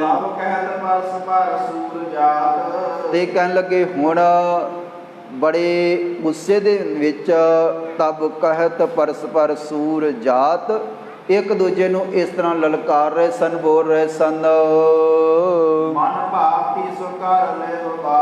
ਇੱਕ ਦੂਜੇ ਨੂੰ ਕਹਿ ਰਹੇ ਸਨ ਕਿ ਭਾਈ ਬੜੇ ਚਿਰਾਂ ਤੋਂ ਅਭਿਆਸ ਕਰ ਰਹੇ ਸੀਗੇ, ਅਨੇਕਾਂ ਤਰ੍ਹਾਂ ਦੀ ਜੰਗ ਦੀ ਸਿਖਲਾਈ ਲਈ ਸੀਗੀ, ਅੱਜ ਮੌਕਾ ਹੈ, ਮਨ ਭਾਵਤੀ ਸੋ ਕਰ ਲਿਓ ਬਾਤ। ਜਿਹਨੂੰ ਜਿਸ ਤਰ੍ਹਾਂ ਚੰਗਾ ਲੱਗਦਾ ਹੈ ਉਹ ਜੰਗ ਦੇ ਮੈਦਾਨ ਦੇ ਵਿੱਚ ਲੜ ਕੇ ਆਪਣਾ ਚਾਅ ਪੂਰਾ ਕਰੇ ਜੀ। ਇਸ ਤਰ੍ਹਾਂ ਇੱਕ ਦੂਜੇ ਨੂੰ ਲਲਕਾਰਦੇ ਹੋਏ ਘੋੜਿਆਂ ਨੂੰ ਕਦਾਉਂਦੇ ਹੋਏ ਅੱਗੇ ਵਧੇ ਹਨ। ਤੇ ਕੋਲ ਜਾ ਕਰਕੇ ਦੁਸ਼ਮਣਾਂ ਦੇ ਦਲ ਦੇ ਜ਼ੋਰ ਦੇ ਨਾਲ ਗੋਲੀਆਂ ਦਾ ਵੱਡਾ ਜਿਹੜਾ ਪ੍ਰਹਾਰ ਹੈ, ਨਵਾਂ ਜਿਹੜਾ ਦਲ ਸਤਿਗੁਰਾਂ ਵਾਲੇ ਪਾਸਿਓਂ ਆਇਆ ਹੈ, ਉਹਨਾਂ ਨੇ ਵੱਡਾ ਪ੍ਰਹਾਰ ਦੁਸ਼ਮਣਾਂ ਦੇ ਉੱਪਰ ਕੀਤਾ ਹੈ। ਤੇ ਉਸ ਵੇਲੇ ਫਿਰ ਤਬ ਜੋਧ ਜਿਹੜਾ ਪਹਿਲਾਂ ਗੁਰੂ ਕਾ ਜਰਨੈਲ ਅੱਗੇ ਗਿਆ ਹੋਇਆ ਹੈ, ਲੜ ਰਿਹਾ ਹੈ, ਤਬ ਜੋਧ ਮਲਕ ਜਾਤੀ ਬੁਲਾਏ। ਉਸ ਵੇਲੇ ਮਲਕ ਜਾਤੀ ਨੂੰ ਇੱਕ ਜਿਹੜਾ ਹੋਰ ਗੁਰੂ ਕਾ ਸੈਨਾਪਤੀ ਹੈ ਜਾਤੀ ਮਲਕ ਤੇ ਰਾਏ ਜੋਧ ਆਪਸ ਵਿੱਚ ਗੱਲਾਂ ਕਰ ਰਹੇ ਹਨ, ਇੱਕ ਦੂਜੇ ਨੂੰ ਕੋਲ ਬੁਲਾ ਕੇ ਤੇ ਇਸ ਤਰ੍ਹਾਂ ਸਲਾਹ ਕਰਦੇ ਹਨ। ਤੇ ਕਹਿਣ ਲੱਗੇ ਹੁਣ ਇਸ ਤਰ੍ਹਾਂ ਦਾ ਆਪਾਂ ਕੋਈ ਢੰਗ ਤੇ ਤਰੀਕਾ ਸੋਚੀਏ। ਇਹ ਜਿਹੜਾ ਵੱਡਾ ਦਲ ਆ ਰਿਹਾ ਹੈ ਇਹਨੂੰ ਕਿਸੇ ਤਰੀਕੇ ਦੇ ਨਾਲ, ਕਿਸੇ ਢੰਗ ਦੇ ਨਾਲ ਐਸਾ ਦਾ ਪਾ ਕੇ ਤੇ ਸਾਰੇ ਨੂੰ ਮਲੀਆ ਮੇਟ ਕਰ ਦਈਏ ਜੀ। ਜਿਸ ਤੇ ਵਿਨਾਸ਼ ਤੁਰ ਕਾਨ ਹੋਏ। ਤੇ ਇਹੋ ਜਿਹਾ ਤਰੀਕਾ ਕੋਈ ਦਾ ਪਾਈਏ, ਵਿਚਾਰੀਏ, ਜਿਹਦੇ ਨਾਲ ਇਹਨਾਂ ਦਾ ਜਿਹੜਾ ਵੱਡਾ ਦਲ ਅੱਗੇ ਵਧਿਆ ਹੈ ਇਹਦਾ ਨੁਕਸਾਨ ਹੋਵੇ ਜੀ। ਸਮੁਦਾਇ ਸ਼ਤਰੂ ਉਬਰੈ ਨਾ ਕੋਏ। ਕਹਿਣ ਲੱਗੇ ਸਾਰੇ ਇਕੱਠੇ ਹੀ ਖਤਮ ਕਰ ਦਈਏ, ਇਹਨਾਂ ਦੇ ਵਿੱਚੋਂ ਕੋਈ ਦੁਬਾਰਾ ਜੰਗ ਕਰਨ ਦੇ ਯੋਗ ਨਾ ਰਹੇ। 1000 ਸਨਮੁਖ ਲਰਾਹੇ। ਤੇ ਆਪਸ ਦੇ ਵਿੱਚ ਸਲਾਹ ਕੀਤੀ ਹੈ ਕਿ ਜਿਹੜਾ ਪਹਿਲਾ ਦਲ ਹੈ ਉਹ ਇਹਨਾਂ ਦਾ ਸਿੱਧੇ ਤੌਰ ਤੇ ਮੁਕਾਬਲਾ ਪਹਿਲਾਂ ਦੇ ਵਾਂਗ ਕਰਦਾ ਰਹੇ। ਹਮ ਹੋਏ ਦੂਰ ਲਗ ਸਕੈ ਨਾਹੀਂ। ਤੇ ਕਹਿਣ ਲੱਗੇ ਜਿਹੜਾ ਦੂਸਰਾ ਦਲ ਹੈ ਇਹ ਥੋੜਾ ਜਿਹਾ ਦੂਰ ਹੋ ਜਾਵੇ, ਇਹ ਪਾਸਿਆਂ ਤੇ ਖੜ ਜਾਵੇ ਤੇ ਸਾਈਡ ਤੋਂ ਇੱਕਦਮ ਵੱਡਾ ਜਿਹੜਾ ਪ੍ਰਹਾਰ ਹੈ ਘੇਰਾ ਪਾ ਕਰਕੇ ਇਹਨਾਂ ਦਾ ਬਹੁਤ ਵੱਡਾ ਨੁਕਸਾਨ ਕਰੇ। ਤੇ ਜੰਗ ਦੇ ਮੈਦਾਨ ਦੇ ਵਿੱਚ ਇਹ ਆਏ ਹਨ ਬੜੇ ਚਾਅ ਦੇ ਨਾਲ, ਉਤਸ਼ਾਹ ਦੇ ਨਾਲ, ਤੇ ਫਿਰ ਇਹਨਾਂ ਦਾ ਐਡਾ ਵੱਡਾ ਨੁਕਸਾਨ ਕੀਤਾ ਜਾਵੇ ਕਿ ਦਿਨ ਚੜ੍ਹਦਿਆਂ ਤੱਕ ਇਹ ਪਛਤਾਉਣ। ਔਰ ਸਹਿ ਪਾਤਸ਼ਾਹ ਧੰਨ ਗੁਰੂ ਹਰਗੋਬਿੰਦ ਸਾਹਿਬ ਜੀ ਦੀ ਜੈ ਜੈਕਾਰ ਹੋਏਗੀ। ਆਪਸ ਦੇ ਵਿੱਚ ਸਲਾਹ ਕਰਦੇ ਹਨ ਕਿ ਇਹ ਢੰਗ ਸੋਚੀਏ ਜਿਹਦੇ ਨਾਲ ਇਹਨਾਂ ਦਾ ਵੱਡਾ ਨੁਕਸਾਨ ਹੋਵੇ। ਤੇ ਕਹਿਣ ਲੱਗੇ ਫਿਰ ਆਪਸ ਦੇ ਵਿੱਚ ਸਲਾਹਾਂ ਕਰਦੇ ਹਨ, ਜਿਹੜੇ ਵੱਖਰੇ ਵੱਖਰੇ ਦਲ ਇੱਕ ਪਾਸੇ ਜਾਣਗੇ ਉਹ ਇੱਕਦਮ ਨੇੜੇ ਹੋ ਕੇ ਤੇ ਹਮਲਾ ਕਰਕੇ ਫਿਰ ਪਿਛਾਂ ਹਟ ਜਾਣਗੇ। ਇੱਕਦਮ ਛੋਟੇ ਛੋਟੇ ਦਲ ਬਣਾ ਕਰਕੇ ਤੇ ਇਹਨਾਂ ਦੇ ਉੱਪਰ ਵੱਡੇ ਪਾਸਿਆਂ ਤੋਂ ਹਮਲੇ ਕੀਤੇ ਜਾਣਗੇ। ਇੱਕ ਤਾਂ ਸਾਹਮਣਿਓਂ ਸੈਨਾ ਲੜ ਰਹੀ ਹੈ, ਇੱਕ ਅੱਗੇ ਜਾ ਕੇ ਤੇ ਇਹਨਾਂ ਦੇ ਪਾਸਿਆਂ ਤੋਂ ਵੀ ਇਹਨਾਂ ਦੇ ਉੱਪਰ ਵੱਡਾ ਪ੍ਰਹਾਰ ਕੀਤਾ ਜਾਏ। ਸਭ ਆਪਨ ਸੂਰ ਕੋ ਦੇਵ ਸੁਨਾਏ। ਤੇ ਇਸੇ ਤਰ੍ਹਾਂ ਜਾਤੀ ਮਲਕ ਤੇ ਰਾਏ ਜੋਧ ਇਹਨਾਂ ਨੇ ਇੱਕ ਦਲ ਸਾਹਮਣੇ ਲੜੇਗਾ ਤੇ ਇੱਕ ਦਲ ਜਥਿਆਂ ਦੇ ਰੂਪ ਦੇ ਵਿੱਚ ਪਾਸਿਆਂ ਤੋਂ ਹਮਲਾ ਕਰੇਗਾ। ਸਾਰਿਆਂ ਨੂੰ ਇਹ ਵਿਧੀ ਸਮਝਾਈ ਹੈ। ਤੇ ਕਹਿਣ ਲੱਗੇ ਟੋਲਿਆਂ ਦੇ ਵਿੱਚ, ਦਲਾਂ ਦੇ ਵਿੱਚ ਤੁਸੀਂ ਰਹਿਣਾ ਹੈ, ਕਿਸੇ ਨੇ ਬਾਹਰ ਨਹੀਂ ਜਾਣਾ। ਇੱਕੇ ਦਮ ਨੇੜੇ ਹੋ ਕੇ ਵੱਡਾ ਹਮਲਾ ਕਰਕੇ ਫਿਰ ਪਿੱਛੇ ਹਟ ਜਾਣਾ ਹੈ। ਤੇ ਵੱਡਾ ਕਾਲੀ ਦੇ ਨਾਲ ਹਮਲਾ ਕਰਕੇ, ਵੱਡਾ ਤਮਾਚਾ ਤੇ ਵੱਡਾ ਗਜਬ ਦਾ ਹੱਲਾ ਕਰਕੇ ਆਪਾਂ ਪਿਛਾਂ ਹਟਾਂਗੇ। ਤੇ ਉਸੇ ਵੇਲੇ ਦੂਰ ਹੋ ਜਾਓ। ਜਦੋਂ ਤੱਕ ਇਹ ਸੰਭਲਣਗੇ ਅੱਗੋਂ ਇਧਰਲੇ ਪਾਸੇ ਧਿਆਨ ਕਰਨਗੇ, ਉਹਨਾਂ ਚਿਰ ਪਿੱਛੇ ਹਟ ਕੇ ਤੇ ਆਪਣੇ ਮੋਰਚਿਆਂ ਤੇ ਸੁਰੱਖਿਅਤ ਥਾਵਾਂ ਤੇ ਪਹੁੰਚ ਜਾਣ। ਇਹਨਾਂ ਦਾ ਧਿਆਨ ਵੀ ਭਟਕ ਜਾਏਗਾ ਜਿਹੜਾ ਬਿਲਕੁਲ ਸਾਹਮਣੇ ਵੱਧ ਰਹੇ ਹਨ। ਇੱਕ ਤਾਂ ਸੈਨਾ ਦਾ ਧਿਆਨ ਵੰਡਿਆ ਜਾਏਗਾ, ਨੁਕਸਾਨ ਹੋਏਗਾ, ਤੇ ਸਾਹਮਣੇ ਵਾਲੇ ਜਿਹੜੇ ਸਾਡੇ ਜਰਨੈਲ ਉਹਨਾਂ ਵਾਸਤੇ ਜੰਗ ਕਰਨਾ ਸੌਖਾ ਹੋ ਜਾਏਗਾ।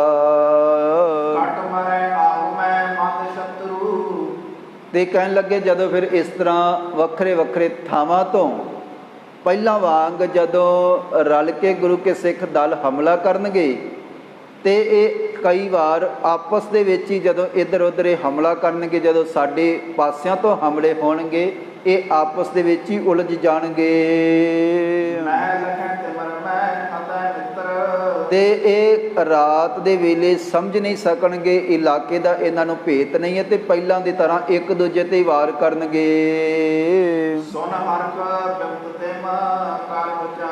ਤੇ ਇਸ ਤਰ੍ਹਾਂ ਇਹ ਦੋ ਗੁਰੂ ਕੇ ਜਰਨੈਲ ਜਾਤੀ ਮਲਕ ਤੇ ਰਾਏ ਜੋਧ ਸ਼ਾਹ ਸਰਦਾਰ ਛੇਵੇਂ ਪਾਤਸ਼ਾਹ ਜੀ ਦੇ ਦੋ ਸੈਨਾਪਤੀ ਆਪਸ ਵਿੱਚ ਇਸ ਤਰ੍ਹਾਂ ਦੀ ਸਲਾਹ ਕਰਕੇ ਖੁਸ਼ ਹੋਏ ਹਨ। ਤੇ ਉਸੇ ਵੇਲੇ ਫਿਰ ਕਰ ਪ੍ਰਿਥਕ ਸੁਭੱਟ ਤਜ 1000 ਕੁਛ ਕੁ ਸੈਨਿਕ ਉੱਥੇ ਰਹੇ ਤੇ 1000 ਕੋ ਜਿਹੜਾ ਯੋਧਾ ਹੈ ਉਹ ਤਿਆਰ ਬਰ ਤਿਆਰ ਹੋ ਕੇ ਪਾਸਿਆਂ ਤੋਂ ਹਮਲਾ ਕਰਨ ਵਾਸਤੇ ਗਿਆ ਹੈ। ਤੇ ਸਾਰੇ ਯੋਧਿਆਂ ਨੂੰ ਇਸ ਢੰਗ ਦੇ ਨਾਲ ਹਮਲਾ ਕਰਨਾ ਸਮਝਾ ਦਿੱਤਾ ਗਿਆ ਹੈ ਕਿ ਭਾਈ ਇਹ ਜਿਹੜਾ ਵੱਡਾ ਦਲ 10,000 ਦਾ ਆਇਆ ਹੈ ਇਹਨਾਂ ਨੂੰ ਖਤਮ ਕਰ ਦੇਵੋ, ਕੋਈ ਵੀ ਜਾਣ ਨਾ ਪਾਏ। ਤੇ ਉਸੇ ਵੇਲੇ ਜਾ ਕਰਕੇ ਵੱਡਾ ਫਿਰ ਹਮਲਾ ਗੁਰੂ ਕੇ ਸਿੱਖਾਂ ਨੇ, ਇੱਕ ਤਾਂ ਸਾਹਮਣੇ ਜਰਨੈਲ ਕਰ ਰਹੇ ਸਨ, ਇੱਕ ਪਾਸਿਆਂ ਤੋਂ ਦਲ ਬਣਾ ਬਣਾ ਕੇ ਵੱਡੇ ਹਮਲੇ ਕੀਤੇ ਹਨ ਤੇ ਬਹੁਤ ਵੱਡੀ ਮਾਰ ਦੁਸ਼ਮਣਾਂ ਨੂੰ ਪਈ ਹੈ। ਮੁਗਲੰਤ ਜਵਾਲ ਬਾਰੂਦ ਡਾਰ, ਤੇ ਬੰਦੂਕਾਂ ਦੀਆਂ ਨਾਲੀਆਂ ਦੇ ਵਿੱਚੋਂ ਜਵਾਲਾ ਭਖ ਰਹੀ ਹੈ, ਅੱਗ ਨਿਕਲ ਰਹੀ ਹੈ, ਵੱਡਾ ਬਰੂਦ ਫੂਕਿਆ ਜਾ ਰਿਹਾ ਹੈ। ਨਸੀਅਤ ਫੇਰ ਬਹੁਤ ਠੋਕ ਠੋਕ, ਤੇ ਦੁਬਾਰਾ ਫਿਰ ਬਰੂਦ ਭਰ ਕੇ ਕੱਸਦੇ ਹਨ ਤੇ ਫਿਰ ਪ੍ਰਹਾਰ ਕਰਦੇ ਹਨ। ਸ਼ਣਕੰਤ ਗਜਨ ਗੁਲਕਾ ਰੋਕ, ਤੇ ਵੱਡੀਆਂ ਆਵਾਜ਼ਾਂ ਪੈਦਾ ਹੁੰਦੀਆਂ ਹਨ, ਬੰਦੂਕਾਂ ਛਣਕਦੀਆਂ ਹਨ, ਗੁਲਕਾ ਆਰੋਕ, ਤੇ ਇਹਨਾਂ ਦੇ ਜਿਹੜਾ ਬਰੂਦ ਹੈ ਜਾਂ ਨਿਸ਼ਾਨੀਆਂ ਨੂੰ ਕੋਈ ਰੋਕ ਨਹੀਂ ਪਾਉਂਦਾ ਹੈ। ਤੋਰਾ ਭਾਰ ਧਰ ਜੋਰ ਜੋਰ, ਤੇ ਕਹਿਣ ਲੱਗੇ ਫਿਰ ਬੰਦੂਕਾਂ ਦੇ ਪਲੀਤੇ ਨੂੰ ਦਿਖਾਉਂਦੇ ਹਨ ਤੇ ਵਿੱਚ ਗੋਲੀਆਂ ਭਰਦੇ ਹਨ ਤੇ ਦੁਸ਼ਮਣਾਂ ਦਾ ਨਿਸ਼ਾਨਾ ਲੈ ਰਹੇ ਹਨ। ਹਰ ਦਸਤਰਵਾਂ ਤੱਕ ਸ਼ੋਰ ਸ਼ੋਰ, ਤੇ ਇਸ ਤਰ੍ਹਾਂ ਵੱਡਾ ਜਿਹੜਾ ਦਲ ਹੈ, ਬਹੁਤ ਵੱਡਾ ਪ੍ਰਹਾਰ ਕਰਕੇ ਗੁਰੂ ਕੇ ਸਿੱਖਾਂ ਨੇ ਤੇ ਫਿਰ ਪਹਿਲਾਂ ਦੇ ਵਾਂਗ ਵੱਡਾ ਨੁਕਸਾਨ ਦੁਸ਼ਮਣਾਂ ਦਾ ਕੀਤਾ ਹੈ। ਇੰਦ ਕਰਤ ਜੁਧ ਬਹੁਤ ਤੁਰਕ ਹਾਨ, ਇਸ ਤਰ੍ਹਾਂ ਦਾ ਵੱਡਾ ਯੁੱਧ ਕੀਤਾ ਤੇ ਤੁਰਕਾਂ ਦਾ ਵੱਡੀ ਗਿਣਤੀ ਦੇ ਵਿੱਚ ਫਿਰ ਨੁਕਸਾਨ ਹੋਇਆ ਹੈ। ਗੁਰ ਕਰੀ ਸਾਚ ਪੁਨ ਤਨ ਸਨਾਨ, ਉਧਰ ਛੇਵੇਂ ਪਾਤਸ਼ਾਹ ਗਰੀਬ ਨਿਵਾਜ ਸਾਹਿਬ ਪਾਤਸ਼ਾਹ ਧੰਨ ਗੁਰੂ ਹਰਗੋਬਿੰਦ ਸਾਹਿਬ ਜੀ ਥੋੜ੍ਹੇ ਥੋੜ੍ਹੇ ਸਮੇਂ ਬਾਅਦ ਜੰਗ ਦੇ ਮੈਦਾਨ ਦੀ ਖਬਰ ਲੈਂਦੇ ਹਨ। ਸਾਰੀ ਰਾਤ ਜੰਗ ਹੁੰਦਾ ਰਿਹਾ ਹੈ ਤੇ ਹੁਣ ਤਕਰੀਬਨ ਅੰਮ੍ਰਿਤ ਵੇਲੇ ਦਾ ਜਿਹੜਾ ਸਮਾਂ ਹੈ ਹੋ ਚੁੱਕਾ ਹੈ। ਕਹਿਣ ਲੱਗੇ ਸਾਹਿਬ ਪਾਤਸ਼ਾਹ ਧੰਨ ਗੁਰੂ ਹਰਗੋਬਿੰਦ ਸਾਹਿਬ ਜੀ, ਗੁਰ ਕਰੀ ਸੌਚ ਪੁਨ ਤਨ ਸਨਾਨ, ਗਰੀਬ ਨਿਵਾਜ ਸਤਿਗੁਰਾਂ ਨੇ ਅੰਮ੍ਰਿਤ ਇਸ਼ਨਾਨ ਪਾਨ ਕੀਤਾ ਹੈ। ਪਟ ਗੁਰੂ ਗੇਰਾ ਨਿਜ ਨੇਮ, ਕੋ ਸਮਾਂ ਗਰੀਬ ਨੇ ਆਪਣੀ ਰਸਨਾ ਤੋਂ ਅੰਮ੍ਰਿਤ ਬਾਣੀਆਂ ਦਾ ਉਚਾਰਨ ਕੀਤਾ ਹੈ। ਪਠ ਗੁਰੂ ਗਿਰਾ ਨਿਜ ਨੇਮ ਕੀਨਾ, ਤੇ ਜਿਹੜਾ ਨਿਤ ਦਾ ਨੇਮ ਸੀਗਾ ਗੁਰੂ ਕੇ ਜਿਹੜੇ ਸਿੱਖ ਸਤਿਗੁਰਾਂ ਦੇ ਚਰਨਾਂ ਦੇ ਵਿੱਚ ਮੌਜੂਦ ਸਨ, ਜਿਸ ਤਰ੍ਹਾਂ ਕਦੇ ਦਸਮ ਪਿਤਾ ਧੰਨ ਗੁਰੂ ਗੋਬਿੰਦ ਸਿੰਘ ਜੀ ਸਰਸਾ ਨਦੀ ਦੇ ਕੰਢੇ ਤੇ ਆਸਾ ਜੀ ਦੀ ਵਾਰ ਦਾ ਕੀਰਤਨ ਕਰਦੇ ਹਨ, ਕਿਤੇ ਮਰਿਆਦਾ ਦੇ ਵਿੱਚ ਫਰਕ ਨਾ ਪੈ ਜਾਵੇ, ਵਿਗੜ ਨਾ ਪੈ ਦੇ ਵਿੱਚ ਜਾਵੇ। ਇਸੇ ਤਰ੍ਹਾਂ ਅੱਜ ਛੇਵੇਂ ਪਾਤਸ਼ਾਹ ਧੰਨ ਗੁਰੂ ਹਰਗੋਬਿੰਦ ਸਾਹਿਬ ਜੀ ਨੇ ਇੱਕ ਪਾਸੇ ਬਹੁਤ ਘਮਸਾਨ ਦਾ ਜੰਗ ਹੋ ਰਿਹਾ ਹੈ ਤੇ ਦੂਸਰੇ ਪਾਸੇ ਅੰਮ੍ਰਿਤ ਵੇਲੇ ਪਾਤਸ਼ਾਹ ਜੀ ਜਾਗੇ ਹਨ। ਉੱਥੇ ਗਰੀਬ ਨਿਵਾਜ ਸਤਿਗੁਰਾਂ ਦੇ ਚਰਨਾਂ ਦੇ ਜਿਹੜੇ ਸਿੱਖ ਮੌਜੂਦ ਸਨ, ਇਹਨਾਂ ਨੇ ਨਿਤ ਦਾ ਜਿਹੜਾ ਨੇਮ ਹੈ ਰੋਜ਼ਾਨਾ ਦੀ ਤਰ੍ਹਾਂ ਆਮ ਦਿਨਾਂ ਦੀ ਤਰ੍ਹਾਂ ਹੀ ਨਿਭਾਇਆ ਹੈ। ਪੁਨ ਵਸਤਰ ਜੁਧ ਕੇ ਪਹਿ ਲੀਨ, ਤੇ ਬਾਅਦ ਵਿੱਚ ਛੇਵੇਂ ਪਾਤਸ਼ਾਹ ਧੰਨ ਗੁਰੂ ਹਰਗੋਬਿੰਦ ਸਾਹਿਬ ਜੀ ਨੇ ਜੰਗ ਦੇ ਮੈਦਾਨ ਦੇ ਵਿੱਚ ਜਾਣ ਵਾਲੀ ਜਿਹੜੀ ਪੁਸ਼ਾਕ ਹੈ, ਇੱਕ ਸਧਾਰਨ ਪੁਸ਼ਾਕ ਹੁੰਦੀ ਸੀ ਜਿਹੜੀ ਆਮ ਦਿਨਾਂ ਦੇ ਵਿੱਚ ਪਹਿਨੀ ਜਾਂਦੀ ਸੀ। ਇੱਕ ਉਹ ਖਾਸ ਪੁਸ਼ਾਕ ਜਿਹਦੇ ਉੱਪਰ ਕਿਸੇ ਸ਼ਸਤਰ ਦਾ ਵਾਰ ਨਹੀਂ ਹੋ ਸਕਦਾ ਤੇ ਜਿਹਦੇ ਥੱਲੇ ਸੰਜੋ ਤੇ ਹੋਰ ਕਈ ਤਰ੍ਹਾਂ ਦੇ ਜੰਗੀ ਵਸਤਰ ਪਹਿਨੇ ਜਾਂਦੇ ਸਨ।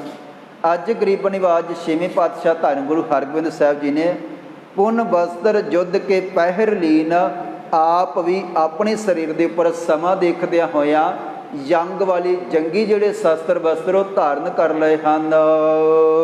ਹਰ ਧਾਰ ਖੜਗ ਕੀ ਧਾਰ ਅੰਗ, ਤੇ ਕਹਿਣ ਲੱਗੇ ਉਸ ਵੇਲੇ ਖੱਗ ਧਾਰ ਖੜਗ ਕੀ ਧਾਰ ਅੰਗ, ਸਹਿ ਪਾਤਸ਼ਾਹ ਧੰਨ ਗੁਰੂ ਹਰਗੋਬਿੰਦ ਸਾਹਿਬ ਜੀ ਨੇ ਇੱਕ ਤਿੱਖੀ ਕਿਰਪਾਨ ਔਰ ਖੰਡੇ, ਸਹਿ ਪਾਤਸ਼ਾਹ ਧੰਨ ਗੁਰੂ ਹਰਗੋਬਿੰਦ ਸਾਹਿਬ ਜੀ ਨੇ ਤਲਵਾਰਾਂ ਆਪਣੇ ਸਰੀਰ ਤੇ ਧਾਰਨ ਕੀਤੀਆਂ ਹਨ। ਮੁਕਤਾ ਸੁਗਸ਼ ਲਾਗੇ ਨਿਖੰਗ, ਤੇ ਜਿਨ੍ਹਾਂ ਤਲਵਾਰਾਂ ਦੇ ਉੱਪਰ ਮੋਤੀ ਤੇ ਕੀਮਤੀ ਰਤਨ ਖੂਬਸੂਰਤ ਜੜੇ ਹੋਏ ਹਨ, ਸਹਿ ਪਾਤਸ਼ਾਹ ਧੰਨ ਗੁਰੂ ਹਰਗੋਬਿੰਦ ਸਾਹਿਬ ਜੀ ਦੇ ਆਪਣੇ ਨਿੱਜੀ ਜਿਹੜੇ ਜੰਗੀ ਸ਼ਸਤਰ ਹਨ ਪਾਤਸ਼ਾਹ ਜੀ ਨੇ ਅੱਜ ਸਜਾਏ ਹਨ। ਭਾਰਤੀ ਖਣ ਖਪਰੇ ਗਨ ਖਤੰਗ, ਤੇ ਸਹਿ ਪਾਤਸ਼ਾਹ ਧੰਨ ਗੁਰੂ ਹਰਗੋਬਿੰਦ ਸਾਹਿਬ ਜੀ ਨੇ ਕਈ ਜਿਹੜੇ ਪੱਥੇ ਸਨ, ਪੱਥੇ ਲੱਕ ਦੇ ਉੱਪਰ ਪਹਿਨਣ ਵਾਲੇ ਤੀਰਾਂ ਦੇ ਨਾਲ ਭਰੇ ਹੋਏ, ਭਾਰਤੀ ਖਣ ਖਪਰੇ ਗਨ ਖਤੰਗ, ਵੱਖਰੇ ਵੱਖਰੇ ਢੰਗ ਦੇ ਤੇ ਵੱਡੇ ਵੱਡੇ ਜਿਹੜੇ ਤੀਰਾਂ ਵਾਲੇ ਪੱਥੇ ਸਨ। ਸਹਿ ਪਾਤਸ਼ਾਹ ਧੰਨ ਗੁਰੂ ਹਰਗੋਬਿੰਦ ਸਾਹਿਬ ਜੀ ਦੇ ਜਿਹੜੇ ਪੱਥੇ ਸਨ ਉਹ ਵੀ ਆਮ ਪੱਥਿਆਂ ਤੋਂ ਵੱਡੇ, ਤੇ ਤੀਰ ਜਿਹੜੇ ਸਨ ਉਹ ਵੀ ਬੜੇ ਵੱਡੇ, ਅਗਲੇ ਪਾਸਿਓਂ ਚੌੜੇ ਤੇ ਵੱਡੇ ਬਲੀ ਜਿਹੜੇ ਤੀਰ ਸਾਹਿਬ ਪਾਤਸ਼ਾਹ ਧੰਨ ਗੁਰੂ ਹਰਗੋਬਿੰਦ ਸਾਹਿਬ ਜੀ ਖਾਸ ਤਰ੍ਹਾਂ ਦੇ ਤੀਰ ਚਲਾਇਆ ਕਰਦੇ ਸਨ। ਹੁਣ ਉਹ ਸਹਿਬ ਪਾਤਸ਼ਾਹ ਧੰਨ ਗੁਰੂ ਹਰਗੋਬਿੰਦ ਸਾਹਿਬ ਜੀ ਨੇ ਆਪਣੇ ਸ਼ਸਤਰ ਅਤੇ ਤੀਰਾਂ ਦੇ ਨਾਲ ਭਰੇ ਹੋਏ ਜਿਹੜੇ ਭੱਥੇ ਉਹ ਕੋਲ ਰੱਖੇ ਅਤੇ ਆਪਣੇ ਸਰੀਰ ਦੇ ਉੱਪਰ ਇੱਕ ਭੱਥਾ ਸਹਿਬ ਪਾਤਸ਼ਾਹ ਧੰਨ ਗੁਰੂ ਹਰਗੋਬਿੰਦ ਸਾਹਿਬ ਜੀ ਨੇ ਸਜਾਇਆ ਵੀ ਹੈ। ਘਰ ਪੈਰ ਕਸੀ ਕੱਟ ਸੁਪਟ ਸੰਗ। ਤੇ ਸਤਿਗੁਰੂ ਧੰਨ ਗੁਰੂ ਹਰਗੋਬਿੰਦ ਸਾਹਿਬ ਜੀ ਨੇ ਸਰੀਰ ਦੇ ਉੱਪਰ ਕਮਰ ਕੱਸਾ ਤੇ ਹੋਰ ਜਿਹੜੇ ਵਸਤਰ ਹਨ ਉਹ ਕੱਸ ਲਏ ਹਨ।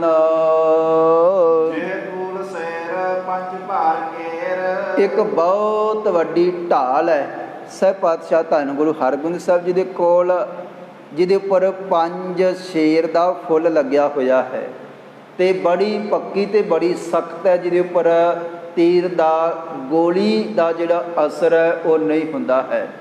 ਗਰੀਬ ਨਿਵਾਜ ਸਹਿਬ ਪਾਤਸ਼ਾਹ ਧੰਨ ਗੁਰੂ ਹਰਗੋਬਿੰਦ ਸਾਹਿਬ ਜੀ ਨੇ ਇਹ ਢਾਲ ਪਕੜੀ ਹੈ ਔਰ ਇਹਨੂੰ ਵੀ ਸਜਾਇਆ ਹੈ। ਧਰ ਕੰਧ ਸਿਪਰ ਬੰਦੀ ਗਡੇਰ। ਔਰ ਇਹਨੂੰ ਲੱਕ ਦੇ ਉੱਪਰ ਚੰਗੀ ਤਰ੍ਹਾਂ ਕੱਸ ਕੇ ਸਹਿਬ ਪਾਤਸ਼ਾਹ ਧੰਨ ਗੁਰੂ ਹਰਗੋਬਿੰਦ ਸਾਹਿਬ ਜੀ ਨੇ ਬੰਨ੍ਹ ਲਿਆ ਹੈ। ਗੁਰੂ ਤਿਆਰ ਭੇਜੁਦ ਹੇਤ। ਤੇ ਸਹਿਬ ਪਾਤਸ਼ਾਹ ਧੰਨ ਗੁਰੂ ਹਰਗੋਬਿੰਦ ਸਾਹਿਬ ਜੀ ਗਰੀਬ ਨਿਵਾਜ ਪਾਤਸ਼ਾਹ ਖੁਦ ਵੀ ਫੇਰਾ ਇਮ ਗੁਰੂ ਤਿਆਰ ਪੇ ਯੁੱਧ ਹੇਤ। ਹੁਣ ਜੰਗ ਦੇ ਮੈਦਾਨ ਦੇ ਵਿੱਚ ਦਿਨ ਚੜ੍ਹਨ ਵਾਲਾ ਹੈ ਤੇ ਬਹੁਤ ਘਮਸਾਨ ਦਾ ਵੱਡਾ ਯੁੱਧ ਹੋਏਗਾ, ਜੰਗ ਹੋਏਗਾ ਤੇ ਅਸੀਂ ਖੁਦ ਅੱਗੇ ਜਾ ਕੇ ਦੁਸ਼ਮਣਾਂ ਦੇ ਨਾਲ ਵੱਡੇ ਦਲ ਦੇ ਨਾਲ ਲੜਾਂਗੇ। ਸਹਿਬ ਪਾਤਸ਼ਾਹ ਧੰਨ ਗੁਰੂ ਹਰਗੋਬਿੰਦ ਸਾਹਿਬ ਜੀ ਨੇ ਆਪ ਵੀ ਤਿਆਰੀ ਜੰਗ ਦੇ ਮੈਦਾਨ ਦੇ ਵਿੱਚ ਜਾਣ ਵਾਸਤੇ ਕਰ ਲਈ ਹੈ। ਤੁਰਕਾਂ ਸੰਘਾਰਨ ਹੋਏ ਸੁਚੇਤ। ਤੇ ਤੁਰਕਾਂ ਦਾ ਸ਼ਿੰਗਾਰ ਕਰਨ ਵਾਸਤੇ ਜਿਹੜੇ ਹੰਕਾਰ ਦੇ ਵਿੱਚ ਵੱਡਾ ਦਲ ਲੈ ਕੇ ਆਏ ਸਨ ਕਿ 6ਵੇਂ ਪਾਤਸ਼ਾਹ ਜੀ ਨੂੰ ਅਸੀਂ ਗ੍ਰਿਫਤਾਰ ਕਰਨਾ ਹੈ, ਜਿਉਂਦਿਆਂ ਹੋਇਆਂ ਲੈ ਕੇ ਜਾਣਾ ਹੈ। ਸ਼ਾਹਜਹਾਨ ਨੇ ਆਖਿਆ ਸੀਗਾ, ਕਹਿਣ ਲੱਗਿਆ ਹੇ ਲੱਲਾ ਬੇਗ, ਜਦੋਂ ਚੱਲਣ ਲੱਗਾ ਸੀ ਲੱਲਾ ਬੇਗ ਕਹਿਣ ਲੱਗਾ ਜੰਗ ਦੇ ਮੈਦਾਨ ਦੇ ਵਿੱਚ ਜੇ ਤਾਂ ਸਤਿਗੁਰਾਂ ਨੂੰ ਖਤਮ ਕਰ ਦੇਵੋਗੇ ਤੇ ਤੁਹਾਨੂੰ ਵੱਡੇ ਇਨਾਮ ਮਿਲਣੇ ਹਨ, ਰੁਤਬੇ, ਪਰ ਜੇ ਕਿਤੇ 6ਵੇਂ ਪਾਤਸ਼ਾਹ ਜੀ ਨੂੰ ਪਕੜ ਕੇ ਗ੍ਰਿਫਤਾਰ ਕਰਕੇ ਤੇ ਮੇਰੇ ਸਾਹਮਣੇ ਪੇਸ਼ ਕਰੋਗੇ ਤੇ ਮੈਂ 4 ਗੁਣਾ ਵੱਧ ਇਨਾਮ ਤੇ ਵੱਡਾ ਅਹੁਦਾ ਦੇ ਕੇ ਨਿਵਾਜਾਂਗਾ। ਇਸ ਕਰਕੇ ਇਹਨਾਂ ਦਾ ਖਿਆਲ ਸੀਗਾ, ਵੱਡੀ ਸੈਨਾ ਲੈ ਕੇ ਆਏ ਸਨ, ਰਾਤੋਂ ਰਾਤ ਸਤਿਗੁਰਾਂ ਦੀ ਸੈਨਾ ਦਾ ਨੁਕਸਾਨ ਕਰ ਦੇਵਾਂਗੇ, ਖਤਮ ਕਰ ਦੇਵਾਂਗੇ ਤੇ ਗਰੀਬ ਨਿਵਾਜ ਨੂੰ ਪਕੜ ਕੇ ਗ੍ਰਿਫਤਾਰ ਕਰਕੇ ਲੈ ਕੇ ਜਾਣ ਦੀ ਇਹਨਾਂ ਦੀ ਇੱਛਾ ਹੈ। 6ਵੇਂ ਪਾਤਸ਼ਾਹ ਧੰਨ ਗੁਰੂ ਹਰਗੋਬਿੰਦ ਸਾਹਿਬ ਜੀ ਨੇ ਬਿਲਕੁਲ ਤਿਆਰ ਸਨ ਤੇ ਆਪਾਂ ਪਿਛਲੇ ਦਿਨਾਂ ਦੇ ਵਿੱਚ ਵੀ ਵਿਚਾਰ ਕਰ ਰਹੇ ਸੀਗੇ ਕਿ ਭਾਈ ਜਦੋਂ ਫਿਰ ਤਿਆਰੀ ਪੂਰੀ ਹੋਵੇ, ਜਦੋਂ ਸਿੱਖ ਸੁਚੇਤ ਹੋਵੇ ਤੇ ਫਿਰ ਕਿਸੇ ਦੀ ਜ਼ਰੂਰਤ ਨਹੀਂ ਉਹਦਾ ਨੁਕਸਾਨ ਕਰ ਸਕੇ। ਜਦੋਂ ਸਿੱਖ ਸੁਚੇਤ ਹੋਵੇ ਤੇ ਜਦੋਂ ਅਵੇਸਲੇ ਹੋਵਾਂਗੇ, ਜਦੋਂ ਆਪਸ ਦੇ ਵਿੱਚ ਉਲਝ ਜਾਵਾਂਗੇ ਛੋਟੀਆਂ ਛੋਟੀਆਂ ਗੱਲਾਂ ਦੇ ਵਿੱਚ, ਜਾਂ ਲਾਲਚ ਦੇ ਵਿੱਚ ਪੈ ਜਾਵਾਂਗੇ, ਖਰੀਦੇ ਜਾਵਾਂਗੇ, ਜਾਂ ਕੁਰਸੀਆਂ ਦੇ ਪਿੱਛੇ ਦੌੜਾਂਗੇ ਤੇ ਫਿਰ ਕੌਮ ਦਾ ਨੁਕਸਾਨ ਵਾਰ-ਵਾਰ ਹੁੰਦਾ ਹੀ ਹੈ। ਪਹਿਲਾਂ ਵੀ ਬੜੀ ਵਾਰ ਹੋਇਆ ਹੈ। ਜਦੋਂ ਸਿੱਖ ਦਾਸ ਨੇ ਕਈ ਵਾਰੀ ਬੇਨਤੀ ਕੀਤੀ ਹੈ ਕਿ ਭਾਈ ਦੇਖੋ, ਜਦੋਂ ਕਦੇ ਦਸ਼ਮੇਸ਼ ਪਿਤਾ ਧੰਨ ਗੁਰੂ ਗੋਬਿੰਦ ਸਿੰਘ ਜੀ ਤੋਂ ਬਾਅਦ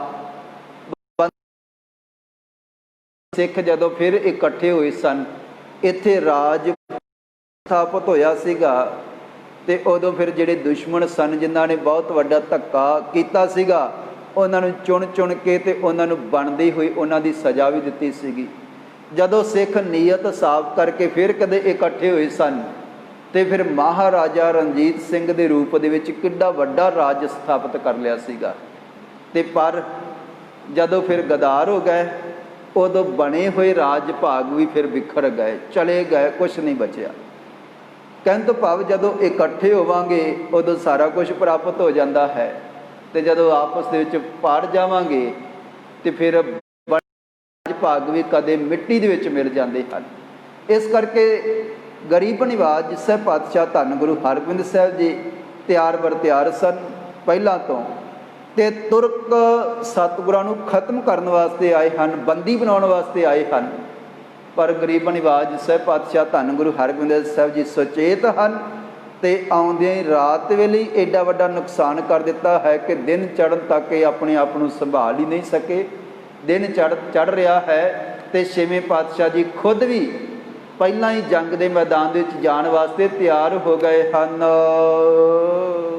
ਪਰਿਓ ਜੋਦ ਹੋਏ ਕੈ ਪਿਸ਼ਾਰ। ਤੇ ਕਹਿਣ ਲੱਗੇ ਕਿ ਭਾਈ ਹੁਣ ਸਹਿ ਪਾਤਸ਼ਾਹ ਧੰਨ ਗੁਰੂ ਹਰਗੋਬਿੰਦ ਸਾਹਿਬ ਜੀ ਉਤ ਪਰਿਓ ਜੋਧ ਹੋਏ ਕੈ ਪਿਸ਼ਾਰ।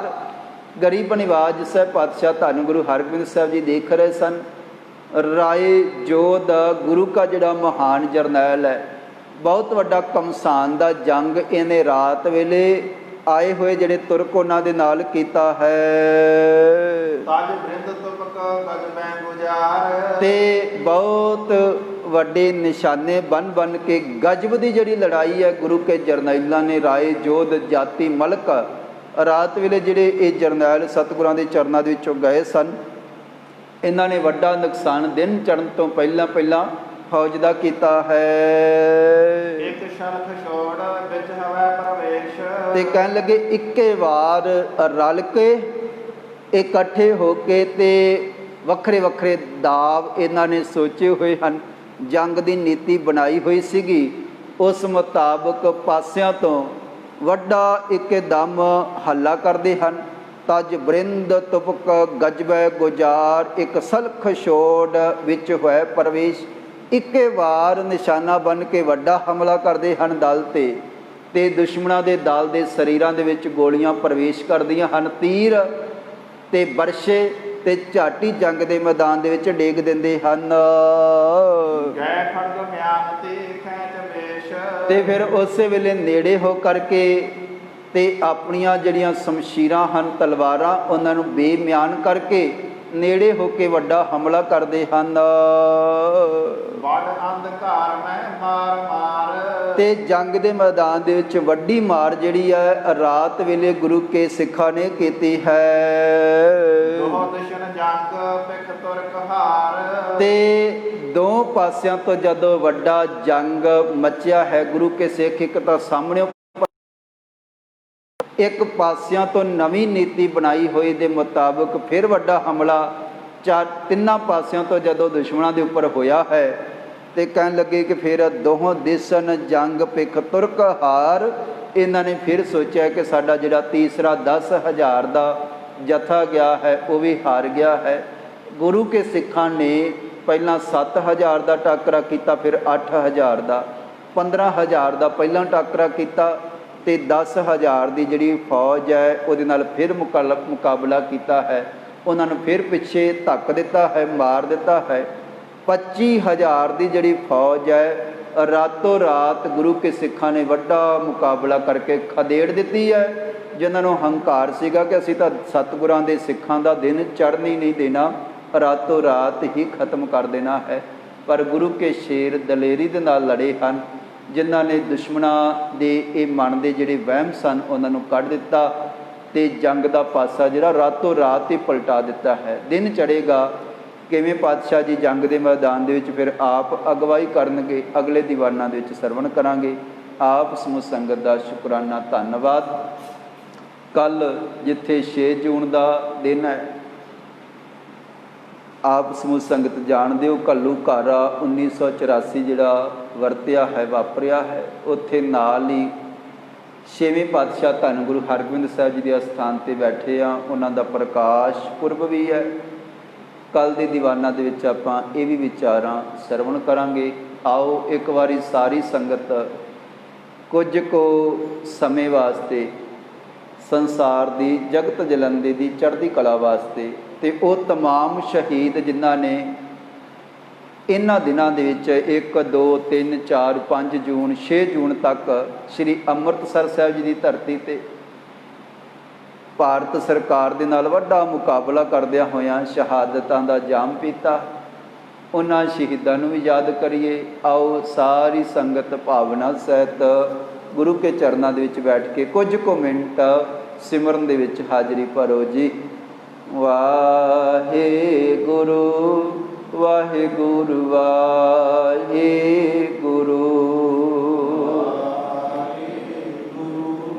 ਵਾਹਿਗੁਰੂ